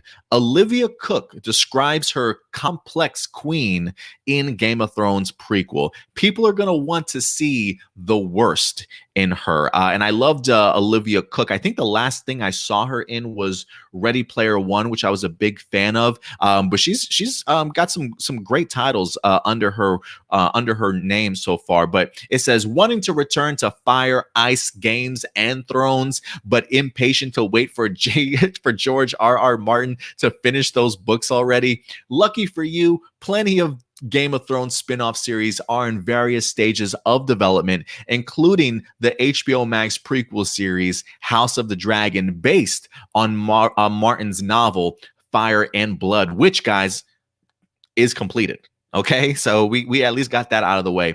After a COVID-related shutdown, which was just like last week, if I'm not mistaken, production on the series is back in swing. And when House of the Dragon actor Olivia Cooke spoke with our own Christina Radish for Cooke's upcoming film Naked Singularity, which actually looks pretty good, she dove in briefly but tantalizingly about the prequel, reckoning with fan expectations and the moral complexities, I should say, required to play Queen Alicent Hightower is her name.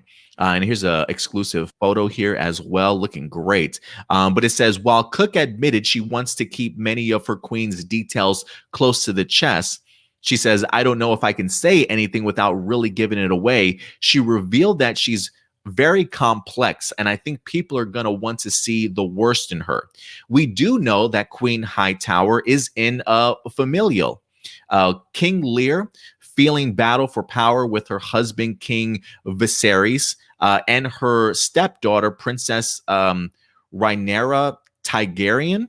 Hightower wants the throne for her sons, whereas the Targaryen wants it for herself. It wouldn't be a story in the Game of Thrones verse without such a potent, morally complicated conflict at its core. But to hear Cooke reveal that we'll see the worst in her is promising indeed. She believes that it will take some time for audiences to fully understand her motivations. And this is what she says. She says, what's amazing about Game of Thrones, like we saw in the past series, is that one season you hate a character and the next you absolutely love them. And and will go to the ends of the earth for them. You just don't know what you're going to get with these characters. They're so well written, such in the human condition. You can do some horrendous things, but then you can also do some wonderful things as well. It's very complex, and it's not black and white at all. I'm trying to say, I thought there was another quote for her. She says, of the show's relationship to the original Game of Thrones and how it relates to audiences' expectations in her own process as an actor, Cook does say that it does help that the story is 100 years prior. We're in the world of Game of Thrones. We're in the world of Game of Thrones, but you can also put yourself in a different headspace as well, and know that for an actor, you don't have to necessarily follow on from what anyone else is doing. But at the same time, it's utterly bizarre after a year or a year and a half of 10 years that we've had, looking down and just being like, what am I wearing? What am I doing? This is mad. So yeah, we get a little bit of insight into not only her character, but really the expectations as to what's on this series, especially after Game of Thrones has finally come to a close. So you hear this, Stuart, in regards to how Olivia is describing her queen, the complexities that are clearly happening between her, along with maybe the Princess Targaryen in here, and clearly the battle over power that's definitely going to be ensuing in here. What are your thoughts in regards to this particular article? Yeah, it sounds like everything I love about Game of Thrones, like the earlier seasons of Game of Thrones. The idea that no one can be either truly good or truly evil, because those are the first ones to get killed off. And then, yes. after season one, you're left with just characters that are just like kind of morally complicated. I think the only exception, of course, would be like Jon Snow being kind of morally perfect in a lot of ways, only like morally bad in a couple, and even then it's like really hard to argue against him.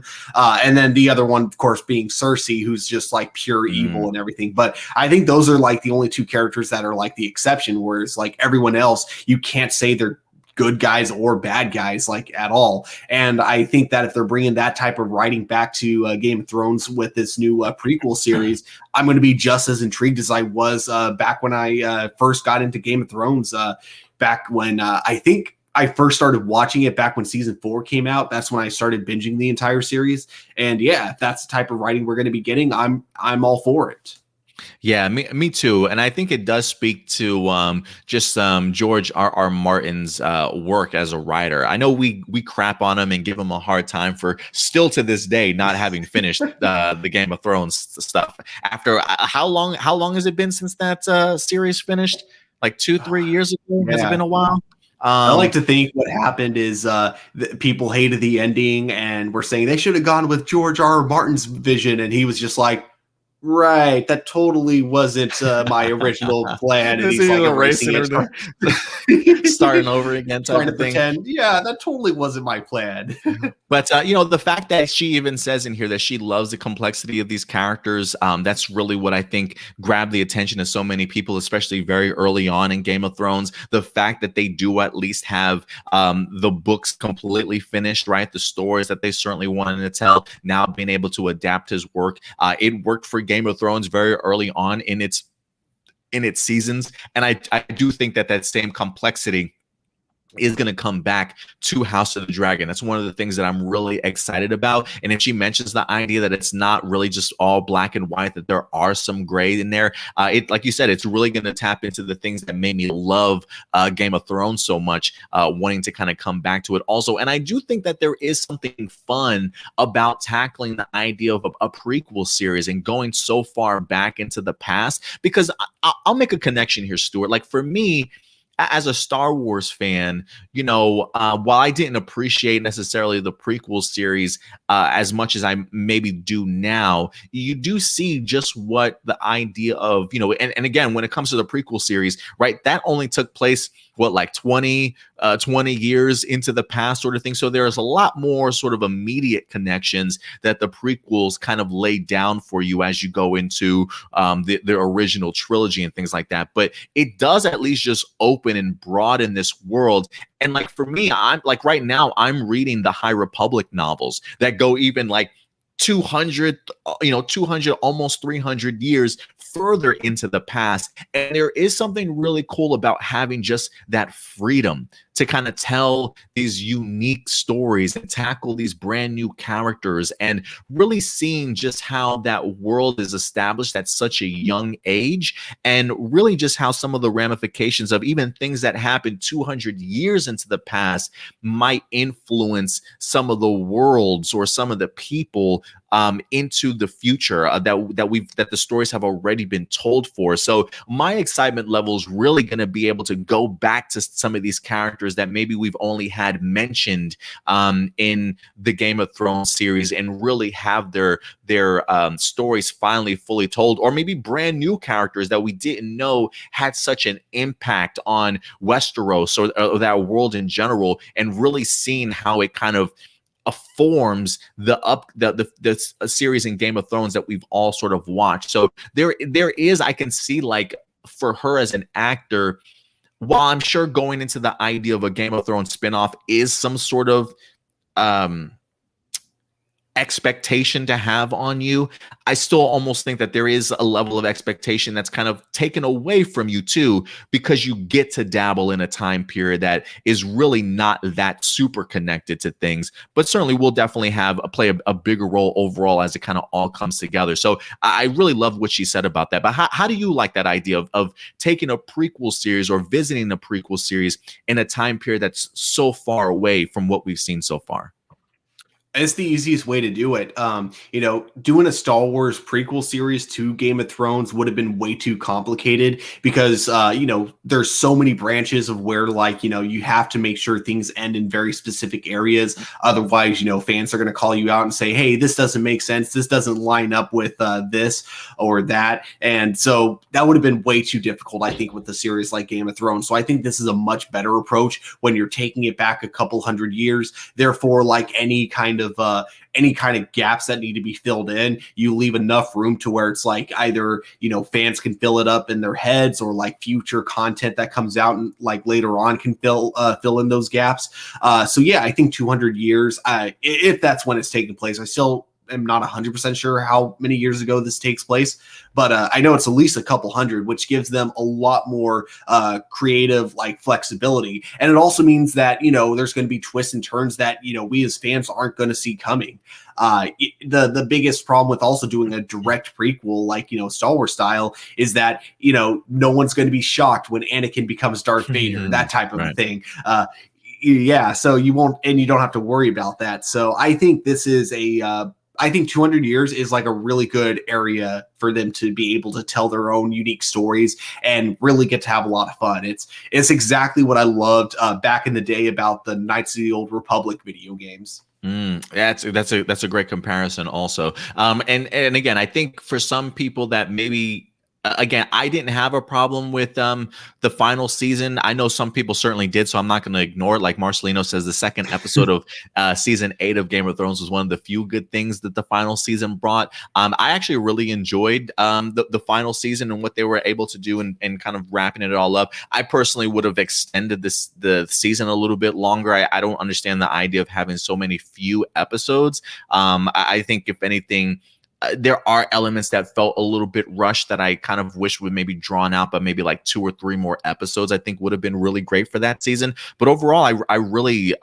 enjoyed it. But I think for fans that weren't the biggest fans of season 8, I think the idea of House of the Dragon being taken from a completed novelization that George R.R. Martin has done before, I think should probably give people a little bit of a security blanket, knowing that at least they're going to be adapting something from the novel, from his actual work, and not trying to create something and trying to finish it off for themselves. I mean, as a Game of Thrones fan, for you, Stuart, does that bring you some sort of comfort to know that? Yeah, I'd say so. Yeah. Okay, well, that's good to hear. That's good to hear, Stuart. That's good to hear. No, you're good. But yeah. So I am looking very forward to this. Some of the photos I've seen have looked pretty clean. I'm really looking forward to seeing how this is developed. And if anything, again, we do know that there are several other Game of Thrones stuff that that are currently in development, whether they actually see the light of day or actually get greenlit. You mentioning the idea that there is such a gap between House of the Dragon and Game of Thrones.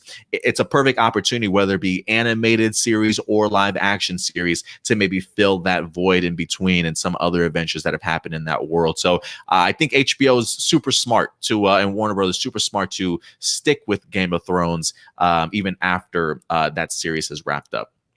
Yeah, I'm glad that they're not letting like a little bit of a misfire with because I get that some people like the last season, and that's totally fine. I personally did not like it at all, but I like that they're not letting it just they're not letting that make them give up on the franchise as a whole. They still see that this is a really big franchise and that it was popular for a reason.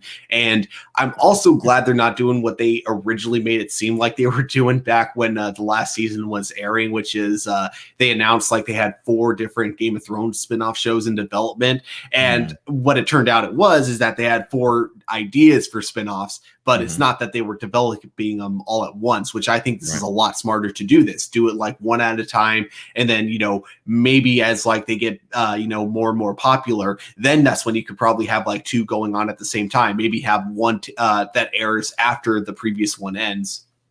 Yeah, that's definitely a possibility. And again, if you guys do read articles about things in development, that's clearly things that are just in their pipeline. It doesn't always mean that they'll see the light of day. So you're absolutely right. Marcelino does say, he says, George R.R. Martin better finish his book since a series, especially since he's 72.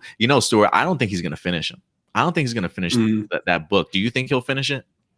Whether or not he finishes it, he has written down, according to him anyways, he's written down several notes and very detailed like descriptions of, where he wants the story to go. So even if he doesn't finish it, he does have novelists out there that will finish the work for him. Okay. Yeah. All right. We'll definitely keep that in mind. But guys, we want to know your thoughts. You hear this about House of the Dragon. What's your level of excitement for tackling the idea of Game of Thrones once again by HBO? Does the idea of them taking work from George R.R. Martin that's completed, does that satisfy you? How do you like the idea of some of the complexities or the idea of taking such a far leap into the past to handle the story? Definitely go ahead and let your thoughts be known in the live chat or the comment section box below. And then last but not least, guys, we've got one more topic on deck that we're going to be talking about for you guys in the realm of television, but also linked to the idea of video games. And that is in regards to The Last of Us, that not only has done an amazing casting job with some of the characters that they've been able to tap for this upcoming television series, but I mean, goodness, the idea of getting the director and the writer of the extremely popular, or at least I absolutely loved it, the Chernobyl limited series over on HBO, and mixing him and partnering him up with the actual creator of The Last of Us, I think is like an incredible partnership that I'm really excited to kind of see how it plays out. But we actually have an article from Forbes.com that talks a little bit about The Last of Us and the cost that is going into making this series successful, on par with that of Game of Thrones, possibly. Let's go ahead and dive into this, Stuart, because it looks as though HBO is their best foot forward or their best wallet forward when it comes to this. So this comes to us from Forbes. It says The Last of Us series may cost HBO more than Game of Thrones, ladies and gentlemen. It says when it was announced that Last of Us was getting a television adaptation, fans were somewhat skeptical of the concept, but when it was announced that it was HBO doing it, expectations rose significantly. We know that HBO has sunk a lot into production and recently learned that it was going to be 10 episodes for its first season, with designs on continuing on into the future. We don't know if the season 1 will clear the entire first game or not, and there's obviously the recent sequel, but we now have some picture of how much HBO is investing in the series from the outset, and it rivals its biggest offering ever in Game of Thrones. It says, according to a local news story about how The Last of Us was probably the biggest film project in Canada right now and boosting the local economy, they have a quote from the IATSE president, Damian Petty, who talked about this specifically. He says this project will exceed the 8-figure per episode mark. So we're talking at least $10 million an episode. So there is a multiplier effect in our economy in terms of its impact. There are hundreds of related businesses benefiting from the plethora of work. So it says 8 figures per episode means that at a minimum, the budget is $10 million an episode or $100 million for the first 10 episode seasons. But he says well exceeds. So that could be what, 12 million, 15 million. So potentially 150 million for the season. If that's true, and assuming this is US dollars and not Canadian dollars, since there isn't a different exchange rate, that would exceed the budget of even the final season of Game of Thrones. And it says, season 6 ran for 10 episodes, had a budget of 10 million an episode. By season 8, the final season increased to $15 million an episode for the longer, more battle-focused productions. But with only 6 episodes, that was about $90 million overall. Last of Us, according to Canada in a local news story, the episodes well exceed the 8-figure per episode mark. So well over $10 million an episode here, which that rivals of Game of Thrones, Stuart. And I gotta say, I'm perfectly okay with the idea of them putting this type of money behind it. There is a part of me that when I hear this, that they're putting so much money towards the series, for me, to me, it really just shows the faith that they have in this. I think they understand how big The Last of Us is when it comes to video games, how some people will say maybe it changed the landscape of storytelling or how video games are made, sort of thing, or told. So to be able to have the creator of The Last of Us teaming up with another very well-known a commodity in the director and writer of Chernobyl, which was super successful for HBO, knowing that they have the combination of two fantastic creators coming together to bring this really well-received video game to television. I almost feel like HBO just knows that they have a home run on their hands, that they're willing to invest that sort of that type of money into it. And I think also the fact that The Last of Us is such a huge game, if they did skip out on production value at all, it wouldn't surprise me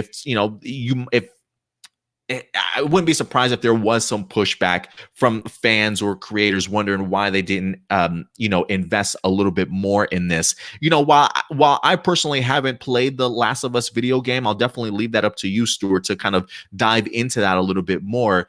I feel like I do wonder, since it's not like these big bombastic battles that we saw in like Game of Thrones, some people might be asking, well, where's that 10 million or $15 million an episode certainly going to go? And the one thing I think we've pointed out, especially when it came to Stargirl season 1, right, that the cost of the first season always tends to be a little bit more expensive because you're creating sets, right? And you're creating special effects that you will eventually be utilizing for, say, a season 2 and a season 3 somewhere down the line. So there's a lot more cost that goes into the first season, if anything else. But I just think for me, this is going to heighten what we're going to see on the screen. And I think when you have two incredibly talented people that are creating this world, give them the budget that they need to really make this series as impactful as, say, Chernobyl or even The Last of Us video games certainly were.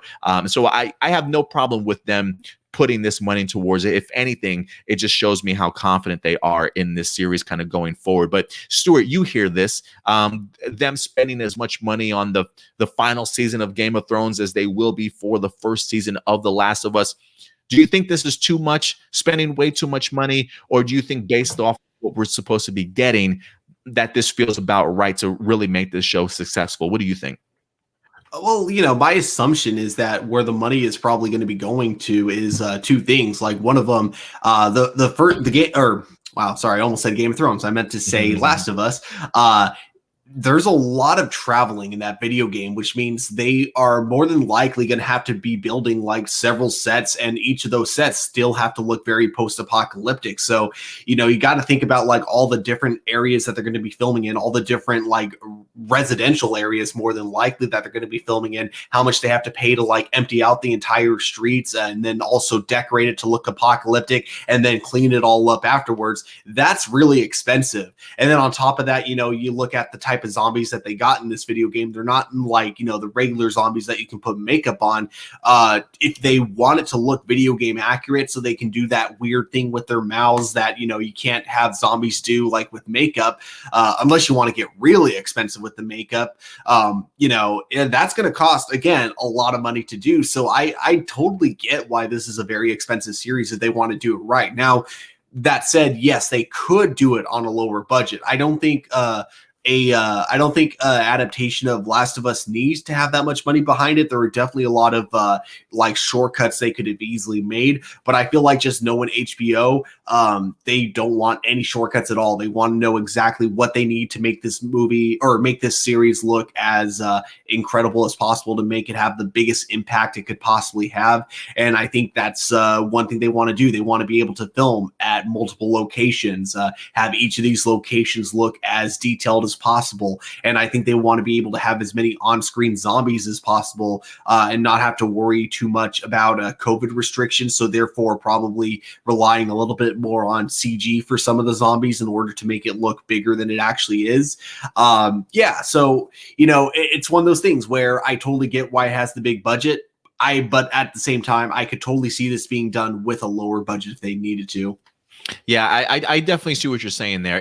Could it be with a lower budget? Absolutely. But like you mentioned, it is HBO, right? It is HBO, and they're always going to try and put their best foot forward as they possibly can. And again, I do think it does have a lot to do too. I think you're absolutely right. I think a lot of that money does come from the idea of filming on location, or the idea of having to create these really big sets or even special effects sort of thing. I do think a lot of that certainly goes there. And then of course, I'm sure some of it probably goes to the contracts for some of the big actors that they already have established. You know what I mean?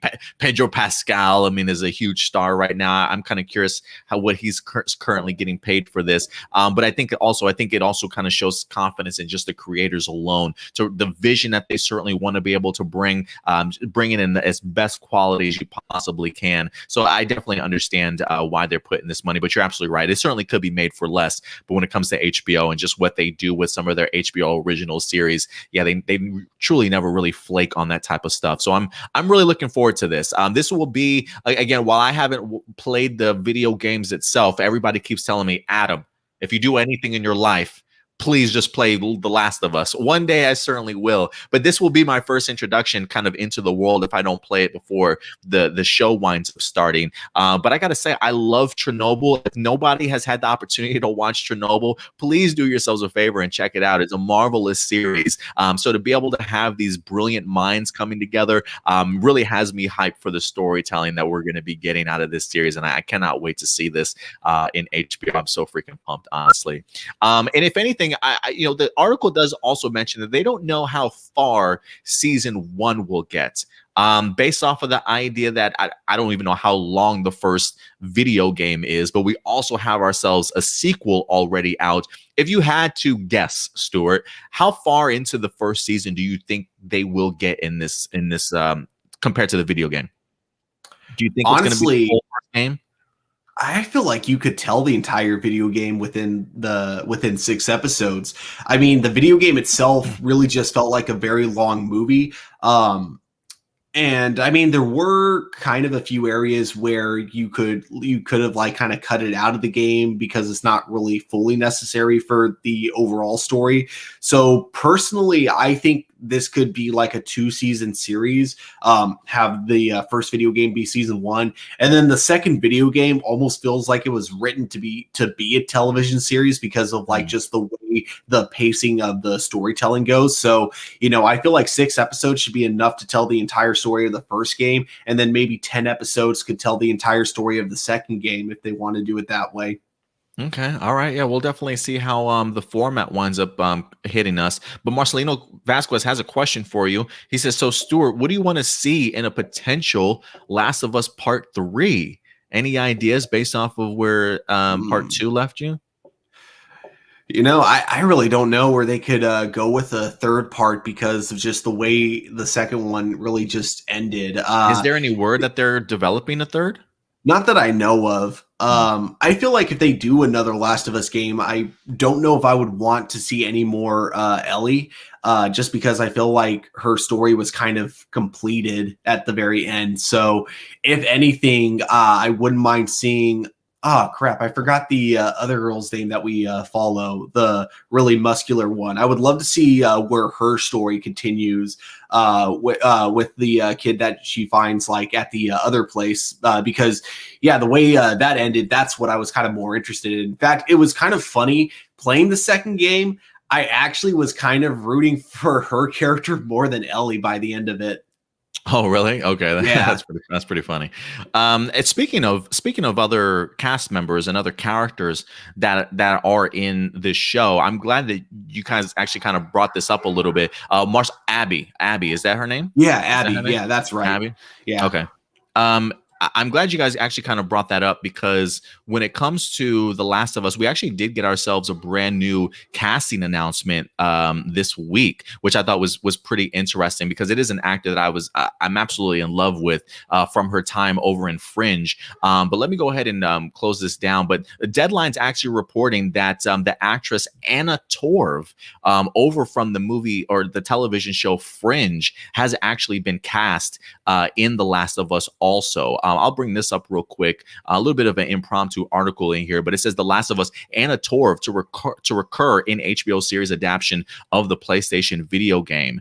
It says Fringe alum Anna Torv has joined the cast. It says based on the let me see, where is it? 20 years after modern civilization has been destroyed by a deadly virus, Joel and hardened survivor is hired to smuggle Ellie, a 14-year-old girl, out of an oppressive quarantine zone to the Fireflies, a cure-searching organization. What starts as a small job soon becomes a brutal, heartbreaking journey as they both must traverse across the U.S. and depend on each other for survival. Anna Torv will recur as Tess, a smuggler and hardened survivor in a post-pandemic world. In the video game, Tess works with Joel to survive and smuggle weapons in and out of Boston. She also accompanies Joel on the seemingly impossible mission to smuggle Ellie to the Fireflies.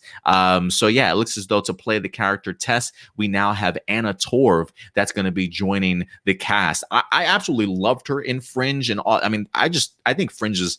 I don't know if I consider it an underrated show, but I feel like not enough people talk about it these days. Maybe just forgotten about it. But I used to love Fringe back in the day, and Anna Torv was always a standout to me. So I'm pretty confident in her acting ability, and I think her being attached to The Last of Us is a great casting choice. What do you think of Anna Torv playing Tess though in Last of Us? I think she looks perfect for the role. I don't know if I've seen anything that she's been in, so I'll have to take your word on her acting abilities. But visually, I think she's perfect for the role. Yeah, I would recommend if you guys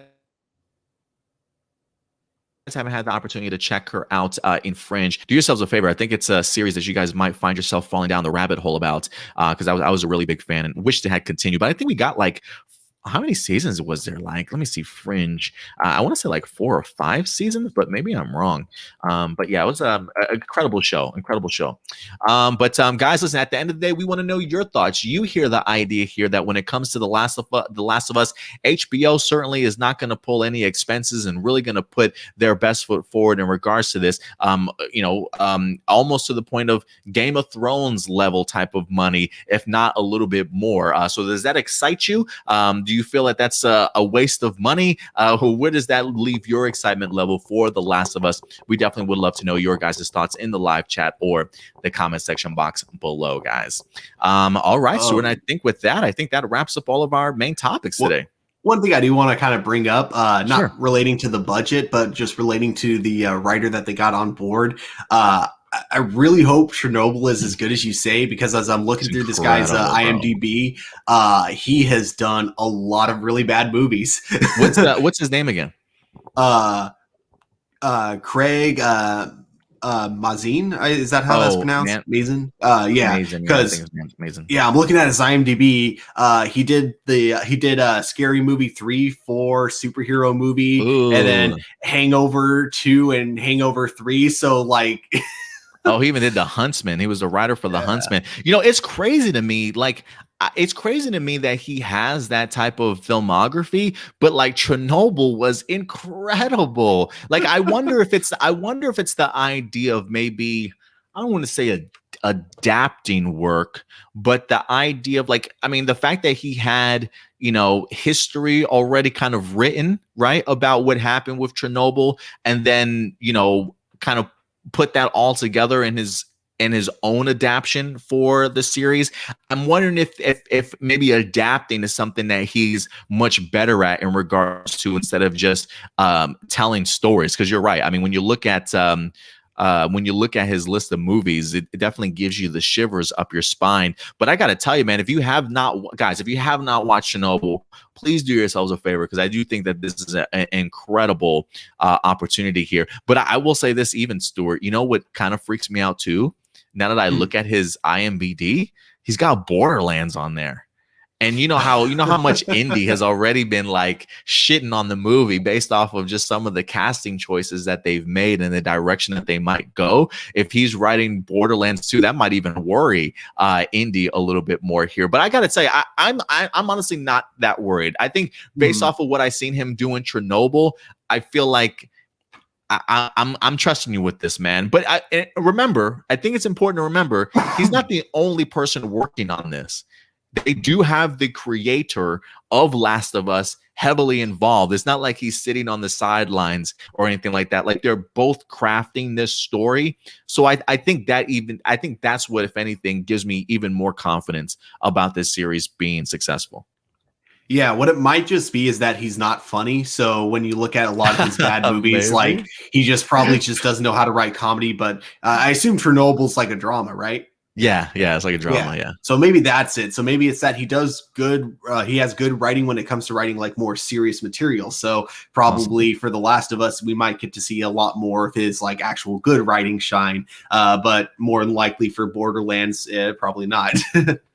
Yeah, you might be right in regards to that. I don't know how many. I'm trying to think of how many like episodes it was. It definitely was a limited series though. So you don't have to. It's really not too much that you have to worry about. But yeah, if you guys have not had the opportunity to check it out, please do yourselves a favor. I think you guys will be really pleased. All right, guys. And with that out of the way, we will start transitioning over to your guys' live viewer questions. We do have a few here, so let's go ahead and dive into this. First up, we got Jessica Friedman coming through. Do you think Kate will come back to Gotham one day to see her friends? And do you think Mon-El will come back to Supergirl to guest star one last time? I would love to see Chris Wood come back as Mon-El one more time. I really always have pushed for a Legion of Superhero spinoff. I would love to see him and Melissa Benoist even be on the same show again once with each other. I don't know if they have sort of a big farewell planned episode, kind of like what they did with The Flash in here to celebrate the 150th anniversary, having some characters kind of come back. I would hope that maybe we get one more episode. I would love to see Mon-El return before this season. Before the season ends. Will it? I don't know, but I would personally want to see it. How about you, Stuart? Would you like to see Mon-El, and do you think Kate will come back to Gotham at some point in time? I'll start with the Mon-El thing. Yes, I would really love to see him come back for just one more episode of Supergirl because I really like his character. And the romance between him and Supergirl was like the only good romance that Supergirl really got in her series, because everyone else they try to set her up with, it just never works. And this new guy, Yeah. William, is such a It's like they perfectionist. just gave, Like, they gave up after like 5 episodes. It's like they kind of tried and then they're like, yeah, this isn't working. And they just kind of it's gave up. like William's over here saving kittens from trees, baking goodies. I mean, helping old people across the street. I mean, he does everything. That's a little boring if you Yeah. ask me. I really like the Mon-El character better. It worked better for him. But like as for Wallace Day coming back to play Kate, yes, it would be very surprising if they didn't bring her back because fans seem to react really positively for the way she played the character of Kate Kane. Not only that, but also even just kind of like how she played the villain for like the brief amount of time that she was like kind of not Kate Kane for that like moment in Batwoman. And I think regardless, she's just a great actor, and I think it would be really, really dumb of the writers to not do more with her later on. Yeah, I agree. I really do. I really do like Wallace Day. So I do think it would be a waste of potential even further if they didn't allow her to kind of come back at some point in time. I think she's really great. So I would love to see her again. What they do with her story though is really going to depend on what Warner Brothers will let them do with her, because the way they left things off, it sounds like she might have to have a lot more fun adventures off screen and then tell us about it later, unless Warner Brothers lets them like use certain characters. I don't want to say too much because I don't want to spoil it if you haven't seen it. The way they write her off, there is definitely like it's going to depend on what Warner Brothers lets them do. Okay, all right, so definitely a potential there. So yeah, we'll see. I'm keeping my fingers crossed that she does return. A couple questions from AJ. Let's see here. Let me make sure. Yeah, a couple questions from AJ. What did you guys think of the 150th episode event of The Flash and the season 7 finale? What do you wish was better or should have not have happened at all? And was this one of the better finales for the season? I'll leave that up to you since I haven't watched it. I really enjoyed the 150th episode. I think they really improved Nora's character a lot, and I absolutely loved Impulse. And I know a lot of people are now pushing for an Impulse spinoff series, and I'm all for that, honestly. I would not mind seeing him take up the mantle as the Flash because I really enjoyed him. So I like the 150th episode. The season finale, I can't really say it was a letdown because the season has just been so bad altogether. So it's really hard to call it a letdown, but you know, it was definitely a major step backwards. I have a huge issue with the way that they took down Godspeed. For one, despite the entire season being about redeeming villains, here we finally get a villain that kind of they give us like a lot of hints that there's actually a redeemable quality to him, and they don't redeem him.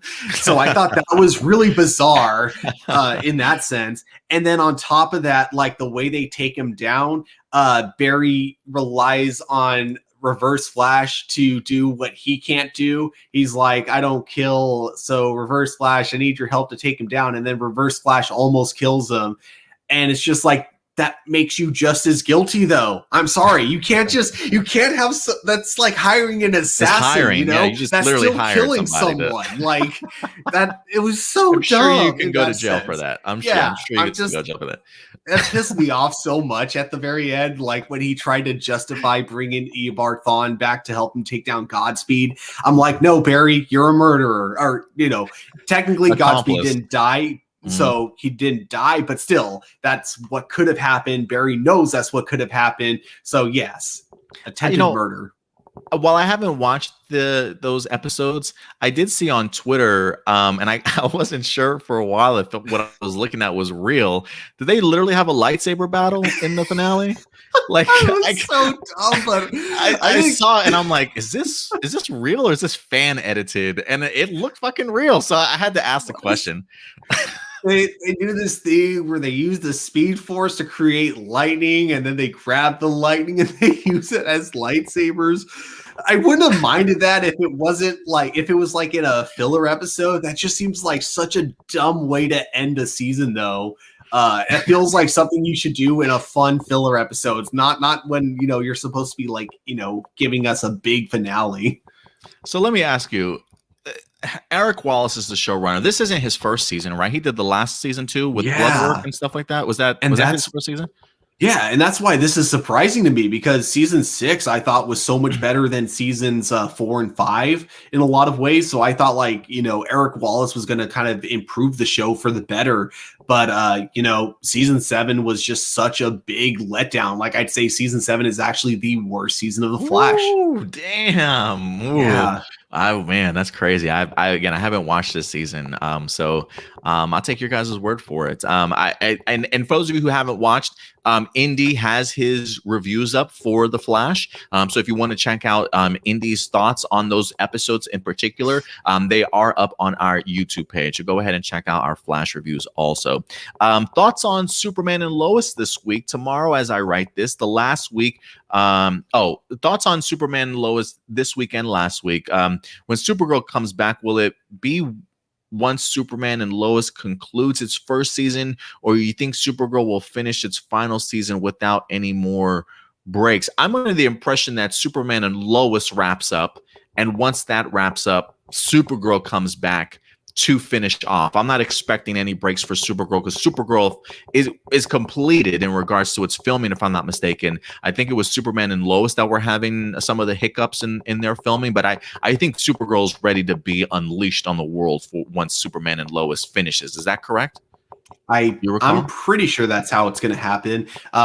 Superman and Lois has like the production issues, and that's why it keeps falling behind. But Supergirl doesn't really have that excuse because everything's wrapped by now. I think they're even done with the special effects. So I really don't see any need for any break periods when Supergirl ends. I'm just really annoyed because I thought we were finally going to get the last few episodes of Superman and Lois, but nope, they're once again taking another break, and now we don't get any more till August 10th. What the? Are you kidding me? We gotta wait 2 more weeks. God damn! Like I do wonder if that will push then Supergirl even further back, because that's supposed to come in August again. I don't know the exact date. Was it season 6 that we're in right now? Yeah. I mean, okay, August 24th. Luckily for fans, the CW has revealed exactly. So Supergirl returns Tuesday, August 24th. How many more episodes do we have left of Superman and Lois? 2 more. So okay, so that lines up. Yeah, August 10th and August 17th, which means the next week it would be Supergirl. So so it's still on track, but that's crazy. Has it ruined the momentum of the show? Or is it still you're still completely on board and have loved the last 2 episodes that we've gotten so far? I mean, I've loved them, but yeah, there is a momentum problem because this does feel like a series that you kind of want to watch like all together at once. Like even if you're not binging it, I still want to watch it like week after week after week. All these gaps in these break periods just keep just ruining that momentum. I think if anything, if they had one break period like in the middle of the season, like maybe after episode 7 or 8, that would have been fine. Mm-hmm. But the fact that they're constantly putting in these hiatuses like every few episodes, it's just so frustrating. Yeah, I can imagine. But yeah, I guess that's the cost of high production value for a show like this. And I'm wondering if they've been battling like COVID restrictions and things like that too on top of it. I'm not quite sure. But yeah, you can see the production that goes into Superman and Lois. It certainly makes sense. I just think like they can do it smarter than next time. What they should do is make sure that they got at least like 5 or 6 episodes filmed before they start airing them, because I think they only had like the first 3 episodes that were filmed when they started it. So probably don't do that, CW. Probably give them like more time before you start scheduling the episodes if you're going to have them, if they're going to be filming this way, which I hope they do, because again, the production for Superman and Lois is absolutely incredible, and I don't want them to ever lose that. I want them to be able to keep doing what they're doing. But I think the CW needs to give them some more time before they start scheduling the episodes. Yeah, and I do think the idea of everything that we had with COVID last year really kind of threw all the productions and stuff just sort of into bedlam. So I'm sure that probably it really made having to produce these shows a little bit more difficult this season. So we'll see if now that we're pushing into 2022 and things like that, hopefully production will go a lot smoother for its upcoming season. AJ also asks, now that Batwoman season 2 has ended for almost a month now, what do you want to see in season 3? And do you think Kate leaving will allow her to return in the future? I think we just talked about that. Is there anything in particular that you would like to see for season 3 though? the thing I brought up earlier when we were talking about Renee Montoya being in charge of kind of the Freaks division, which I think it's going to be like, the basically the metahuman division in the Arrowverse. I would love to see more metahumans, and even if we don't get to see some of the Batman Rogues gallery, it would be kind of cool if we saw like a lot of their arsenals being used by like new coming villains trying to pick up the mantle, because that was like the really big hint that we got at the very end of season 2. So yeah, I think that would be pretty cool. Let's see here. And then we got a couple of questions from Marcelino Vasquez. Yeah, let's see. We got 3 questions or comments. It says, what was the best and most valid criticism you heard made towards your channel?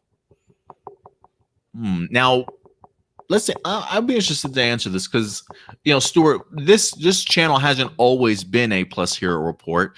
Since A Plus opinions wind up being shut down on YouTube last year, we relaunched a couple of channels: A Plus More Phenomenal for Power Ranger talk, and then we did our superhero talk here on the channel that you once had. I mean, did you ever have anybody that was critical, or at least like any valid criticisms, or gave you like the best criticism that you might have heard towards your channel?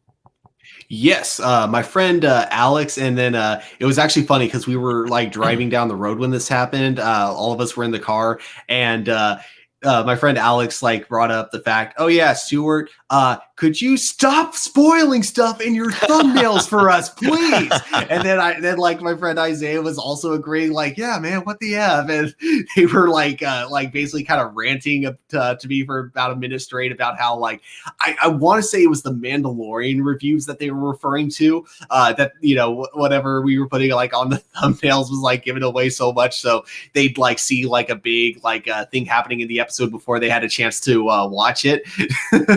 So I guess that would be a valid criticism I got.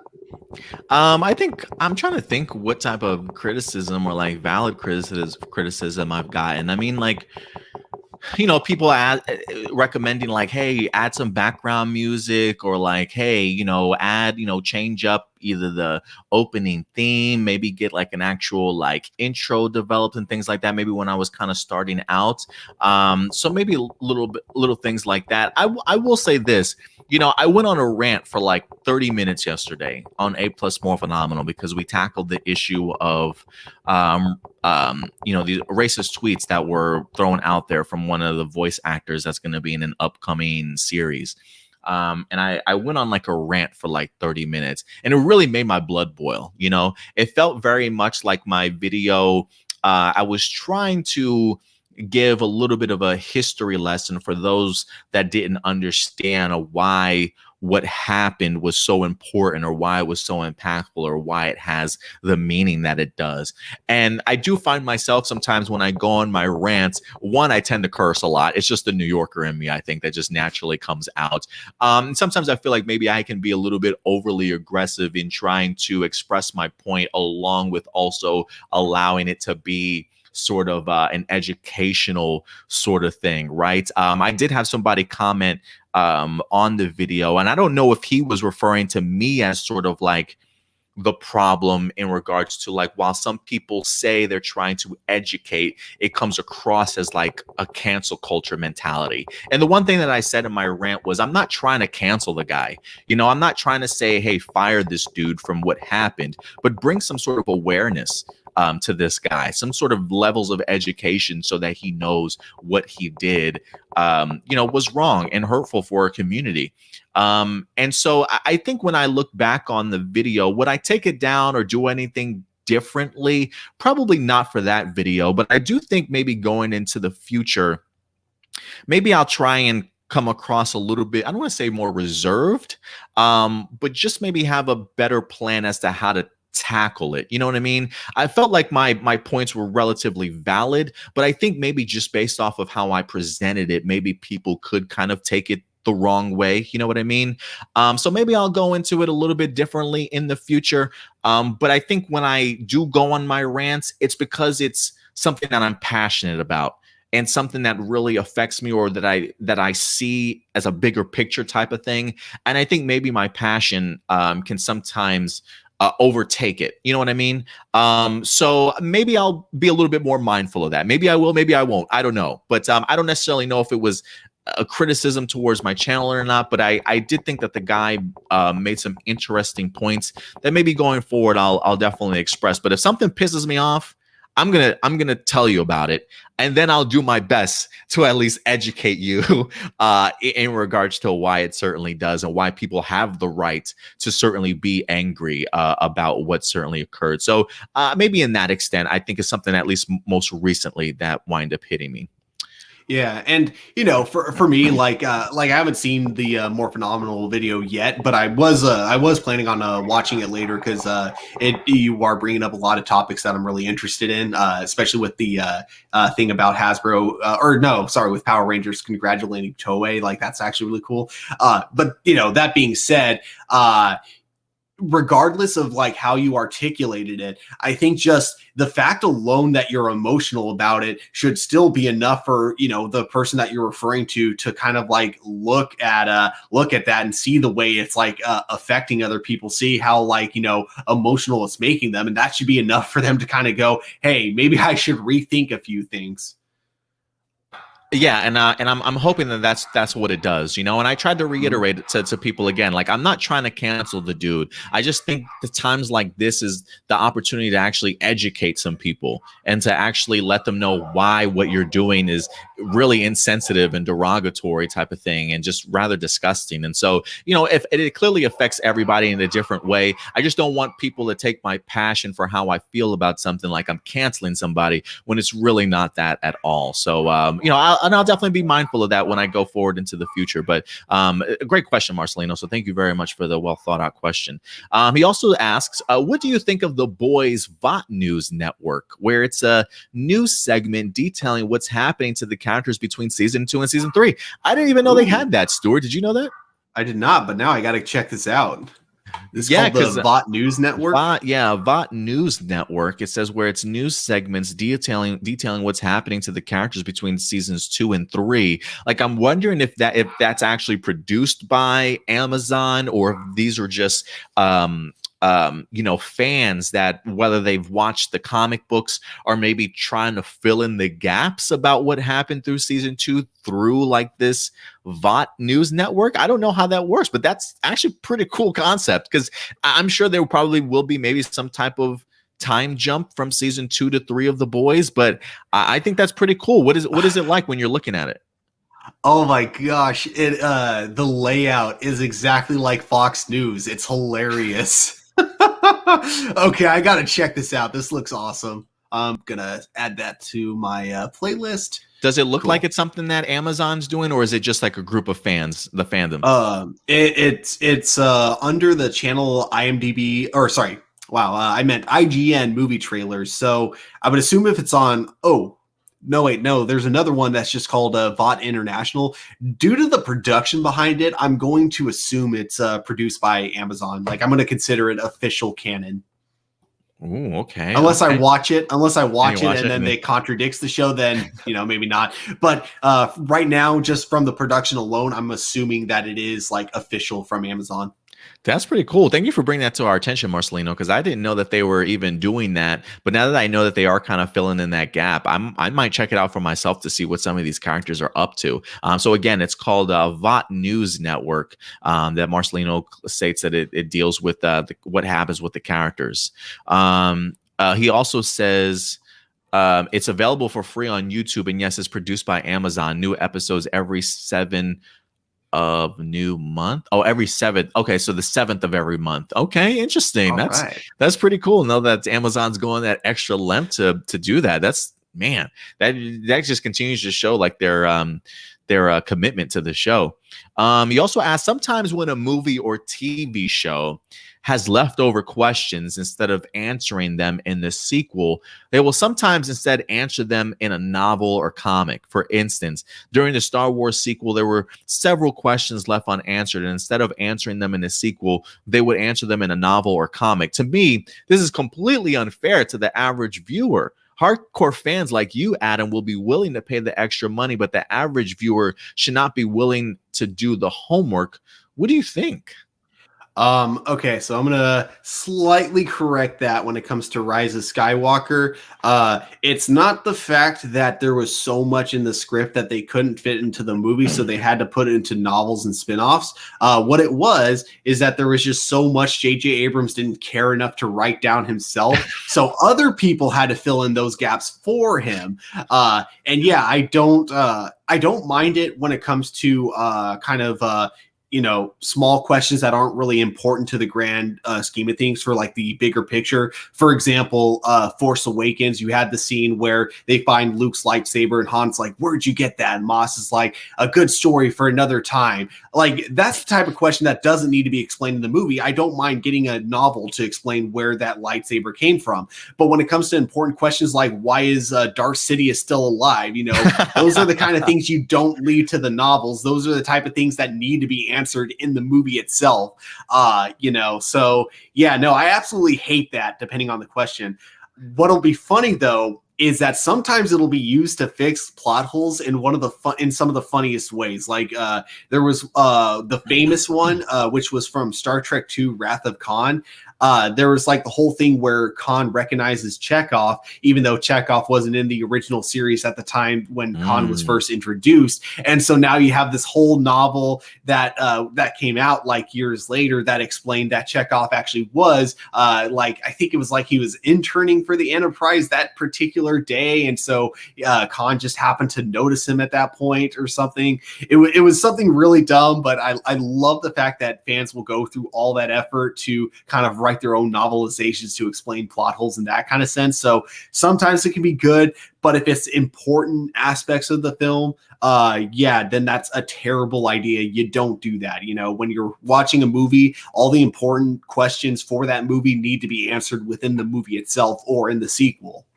Yeah, I definitely agree. I think it depends on what the level of the question is. Like sometimes that's just absolutely poor storytelling.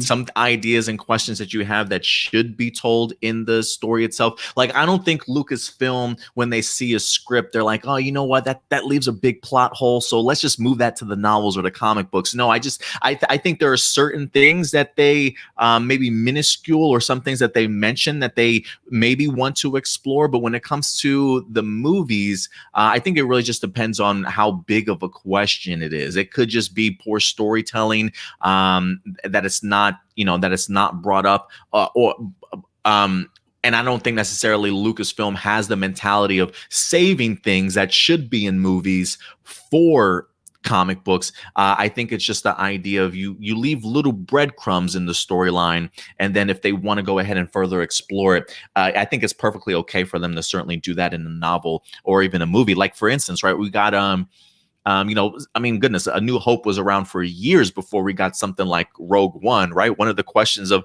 how did they get the start, the plans to the Death Star type of thing.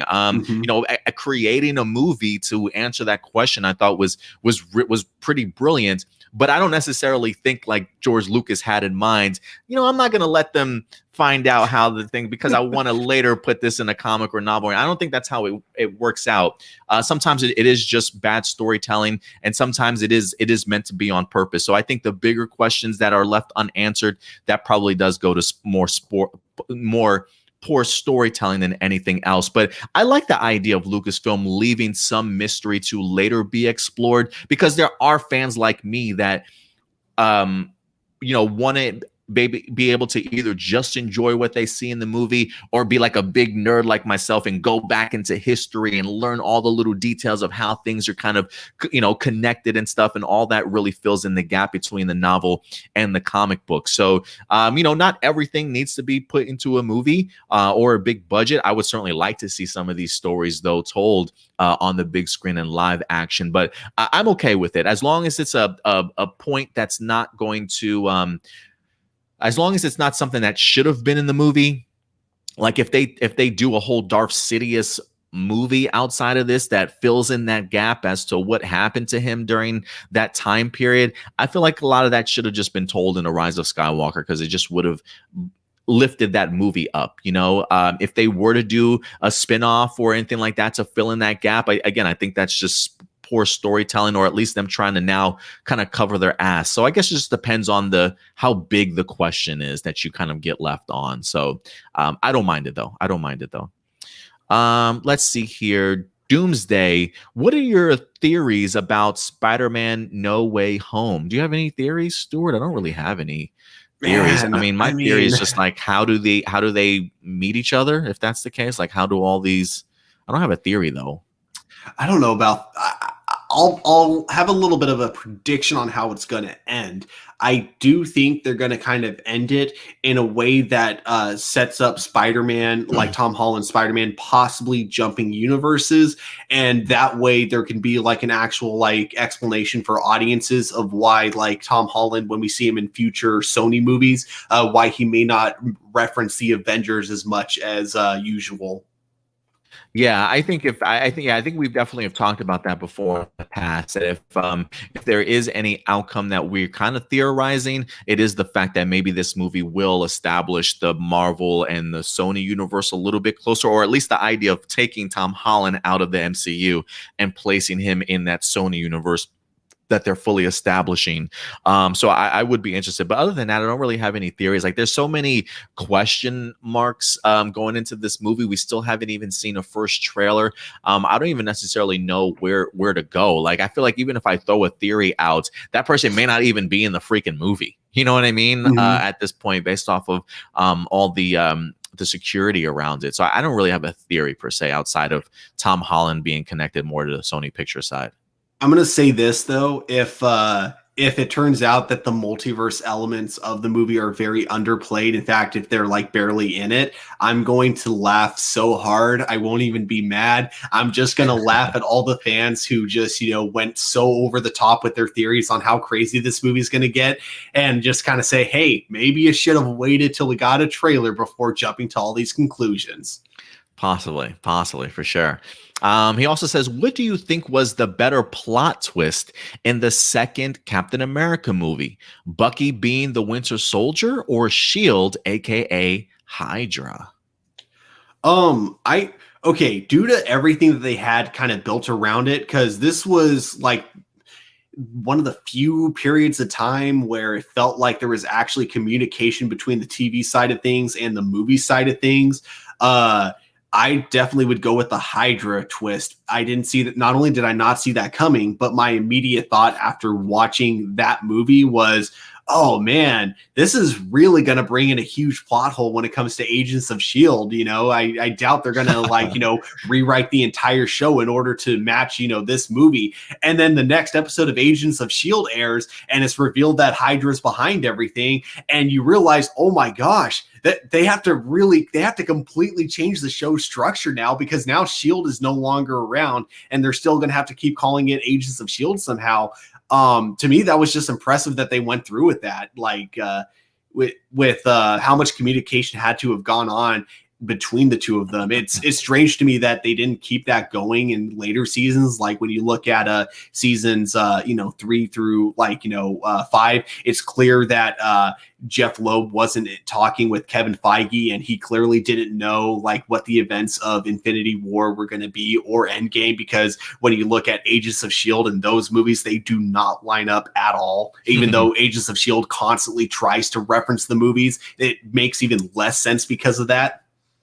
Yeah, no, I definitely agree. If I had to choose, definitely Hail Hydra for sure, Yeah, man. exactly. I didn't see that coming at all. That was a huge twist for me that I absolutely loved. And you're right. I think for me, one of my favorite episodes of Agents of S.H.I.E.L.D. when I did watch it was when you get that swerve of Agent Ward. Based off of his impact that he had in the first season, to come to find out that there's even a traitor in their midst. I was like, oh no! It literally changed the MCU for me in a big way. So yeah, if I had the better plot twist, definitely Shield, aka Hydra. So I definitely felt that one. What are your top 5 favorite movies in Marvel Phase 2? We went through Phase 1 last time. I think it might have been top 3, but so Phase 2. So your top 5 favorite movies in Marvel Phase 2, and here we go. We have 6 movies total, Stuart, in Phase 2 of Marvel. So one of these movies will get left out. But if you had to rank your top 5 favorite movies, we've got Iron Man 3, Thor the Dark World, Captain America Winter Soldier, Guardians of the Galaxy, Age of Ultron, and Ant-Man. Guardians of the Galaxy would definitely be my number 1. Winter Soldier would be number 2. I think Ant-Man would be number 3. Iron Man 3 would be number 4, and then Age of Ultron number 5. So Dark World loses out. Okay, yeah, exactly. Okay. I don't think anyone's surprised by that. Yeah, I don't think so either. Spoiler alert. It will not be in my top 5. Okay. Just so you guys know. For me, I will go Winter Soldier is number 1. Guardians of the Galaxy is number 2. I'll put Ant-Man as number 3. I'll even put Age of Ultron as number 4. And then I'll put Iron Man 3 as number 5. So that'll be my top 5 there.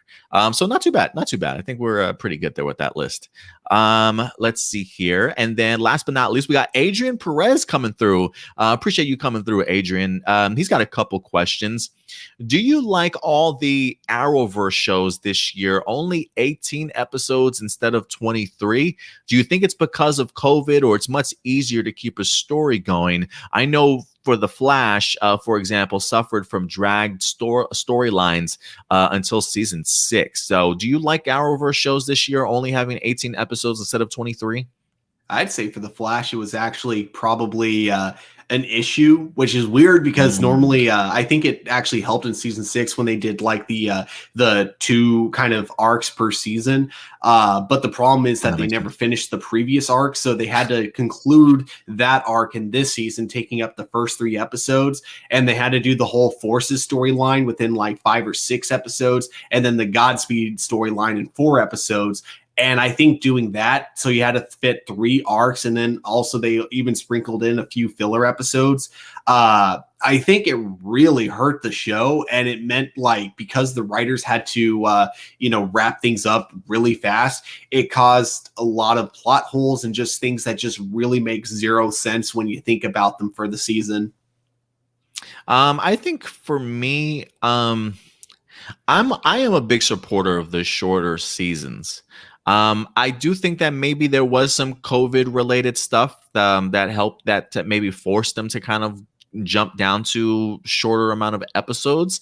And I am curious if maybe going into it, they thought they would have more episodes, and now that you give them 18, maybe the idea of having to figure out how to fill those 18 episodes differently, I don't know if that had any effect whatsoever. But like for me, I kind of dug it. Like I would even go in so much to say, like, look, if we can cut some extra episode, like can we go to 15, maybe 16 episodes? I think if you know how many episodes you have going into the season, I think you should be able, as a writer, you should be able to formulate the story that you want to be told within those certain amounts. So I think for me, 15 to 18 would probably be fine if they wanted to go ahead and keep this number. I do think that it helps get rid of some filler episodes and allows you to just to kind of focus a little bit more. So the least equals more to me in regards to what you can do with your as far as further developing your shows. So yeah, I didn't mind the 18, and I would even suggest 15. Yeah, and I should say that it could have been better, had the Flash not gone with its usual structure, or the structure that Eric wanted to kind of change the show with. It probably would have worked better with the Flash if they had just gone with one storyline over the course of what would have then been 15 episodes, because, you subtract the first 3, which is just the wrap up of the previous season. You could have had like a story told within 15 episodes. And I think for the Flash, that could have worked really well. Yeah, and I do think what you're saying though is true though. Like I think that at least for the Flash, the idea of kind of separating the season into stories, I think really works if you execute it well enough. So yeah, if it's 23 episodes, then yeah. Right. Then I can understand that. But I kind of just I don't know. We'll see what happens. We'll see. It'll be interesting to see if like going forward, if they change that format, like if they literally make all the episodes 18 for all the seasons. We'll see how that changes, though. What do you think of the recent announcement of actress Leslie Grace being chosen for the role of Batgirl?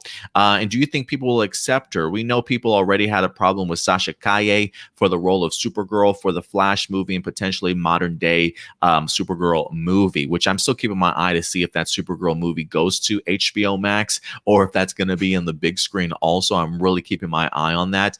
There's always going to be some people that will give you pushback for Leslie Grace. But I think if people have seen her talent, what she's capable of, I mean, if she's beaten out other actresses, I'm definitely going to give her the benefit of the doubt and say that she's the person that's right for this role. I think some people already have their expectations of what they want to see out of the character, but nobody's seen the script. Right? Like, we don't know what version of Barbara Gordon we're going to be getting. Nobody knows what they're asking of this Barbara Gordon character. So maybe what they are looking for in their character is exactly what Leslie Grace is. And maybe some of the expectations that people have for themselves maybe just doesn't, or for Batgirl, maybe doesn't necessarily just meet up with what the script is actually asking for. So I guess it just depends on what version of Batgirl that we're gonna get. But I'm excited for her. I personally am. Again, a Bronx native. I gotta certainly support people from my original hometown. So if she's getting selected, I'm definitely gonna give her the opportunity and see how it goes. But I'm sure there's always gonna be some people that will push back. Yeah, I think rational people are going to wait and, see, wait for the first photos to come out or wait for the first trailer before holding any strong judgment one way or another. But, you're always going to have those irrational people that, haven't even seen anything that she's been in. And they're already just going to say, oh, it's not who I had in mind. So screw this person. This person isn't worthy of Batwoman. It's like with me, I do my fan castings all the time, but that doesn't mean no one else can play the role. I always try to go in with an open mind, even if it's not the person I had in mind. I know that, there's so many people working on the project. They probably have a different vision on how to portray a certain character. And so they'll go at it their way. And I definitely want to try to, see how they do before I cast any judgment. Yeah, I definitely agree. And I think that's a great words of wisdom for everybody going into a new movie that winds up announcing a cast or announcing somebody as a particular role. And then last but not least, he says, for the Hasbro and Power Ranger movie reboot, do you want it to be another origin story or prefer to have the characters already be Rangers? Do you have any suggestions for that or preference, Stuart? I really want them to take the J.J. Abrams Star Trek approach and essentially have it be kind of like in the universe of the original Power Ranger series, and then also in the same time period, but have it be a branching timeline of that universe. So maybe so in other words, have something change the events of what would have normally caused the original Rangers to be Rangers, and have it completely branch out into a new event that causes a new way for them to become Power Rangers. If that makes sense, maybe introduce a new character that goes back in time, because they did say time travel was going to be, or they did say when it was first announced that they want to do a time travel storyline, and I think that's the easiest way to reboot a universe, but still keep the elements that people loved about the original series. And I think it worked great with the J.J. Abrams reboot. I fucking love that idea, Stuart. I fucking love that idea. I really would love the opportunity to see just a new cast of characters. That's the one thing I've been saying. Even if they were to say tackle the concept of MMPR, I think the idea of fresh new characters, new personalities, and somehow drawing them into either the past or time traveling or something has changed in this universe that has branched off, sort of thing. And maybe these characters find out about the changes that have been made, and maybe they have to either recreate it or just take this mantle and kind of run with it going forward. I do love that idea of kind of going the J.J. Abrams Star Trek route for Power Rangers to reboot it, because it did make it a really fresh take, if you ask me. And I had a fantastic time. I mean, some people will argue, Into the Darkness, was just a rehash of the second Star Trek movie for some people. But I really love just the world that it wind up kind of creating. I think it's a really good opportunity. So, I think it could kind of play with both. I mean, I do want an origin story for these brand new group of characters, but maybe being thrusted into a universe that's already kind of been established, and just putting a new take on it or whatever the case may be because something has happened. I would be completely okay with that, but I wouldn't mind an origin story as long as it's not the same characters that we've seen before already. If there is a world out there with Power Rangers and something has changed and we've got new characters that now pick up that mantle, I'm perfectly okay with that. I hope that's a route that they go. But we'll see. We'll see. We have no details as of right now outside of Jonathan Entwistle just creating this massive interconnected world. So we'll see if Hasbro's able to pull it off. Yeah, and on top of that, sorry, just last thing about that. On top of that, it'd be a good way to be able to keep the current franchise going if they wanted to. Like we know that there's a good chance that Toei and Hasbro are splitting. But if by chance that doesn't happen and the franchise does want to still keep going using the Super Sentai footage, like they could easily do that and have that still take place in its own universe. But they can still have like the spin-offs from the movies that are like kind of the more expensive television shows and like all the other like projects that they want to expand that universe. I feel like it'd be a great way to have your cake and eat it too. We'll keep our fingers crossed. I'm sure there's a plenty of Power Ranger fans that would absolutely love that to certainly happen, to say the least. All right, guys. I think other than that, I think that wraps up all of our live viewer questions for the day. So thank you very much, guys, for all your participation and coming through with your well thought out questions. So thank you very much, guys. I'm trying to see if there's anything in the comments. I feel like for the most part, we kept our eyes on the comics and really gave everybody that opportunity to shine. Marcelino does say another problem the original Dune movie had was that it was supposed to be a coming of age story, but they made the main character an adult already. Timothy Chalamet, is that his name that's going to be in this role? I think he's a perfect choice. He's a great actor. I can't remember the movie he was in, but there was a movie he was in where he played a drug addict, and oh my gosh, it was really good. I hate that I don't remember the name of it, but it had the guy from The Office in it as well, playing his dad. Nice. Well, yeah, if you guys know the movie, certainly go ahead and check it out for sure. But I'm really eager for Dune, and it's looking great from what we saw in the trailers itself. But other than that, guys, I think that's going to wrap it up for our show here today. So thank you very much, guys, for certainly joining us. Also, if you are joining us after this particular live stream, if there are any topics that we talked about that you further want to discuss, let your thoughts be known in the comment section box below, guys. We certainly do not mind furthering those discussions and conversations with you guys throughout the week. So definitely let your thoughts be known in the comment section box below. But Stuart, if people want to be able to try and reach you on social media, interact with you, see what you're working on, where can they find you, sir? You guys can find me at at TurboStew01 over on Twitter, and of course you guys can follow my Superman and Lois reviews here on this channel, which will be back August 10th, along with some Stargirl reviews as well, because that show also comes back on August 10th, so you can catch my reviews for Stargirl season 2. Wait, so we got Superman and Lois and Stargirl on the same day? Yeah.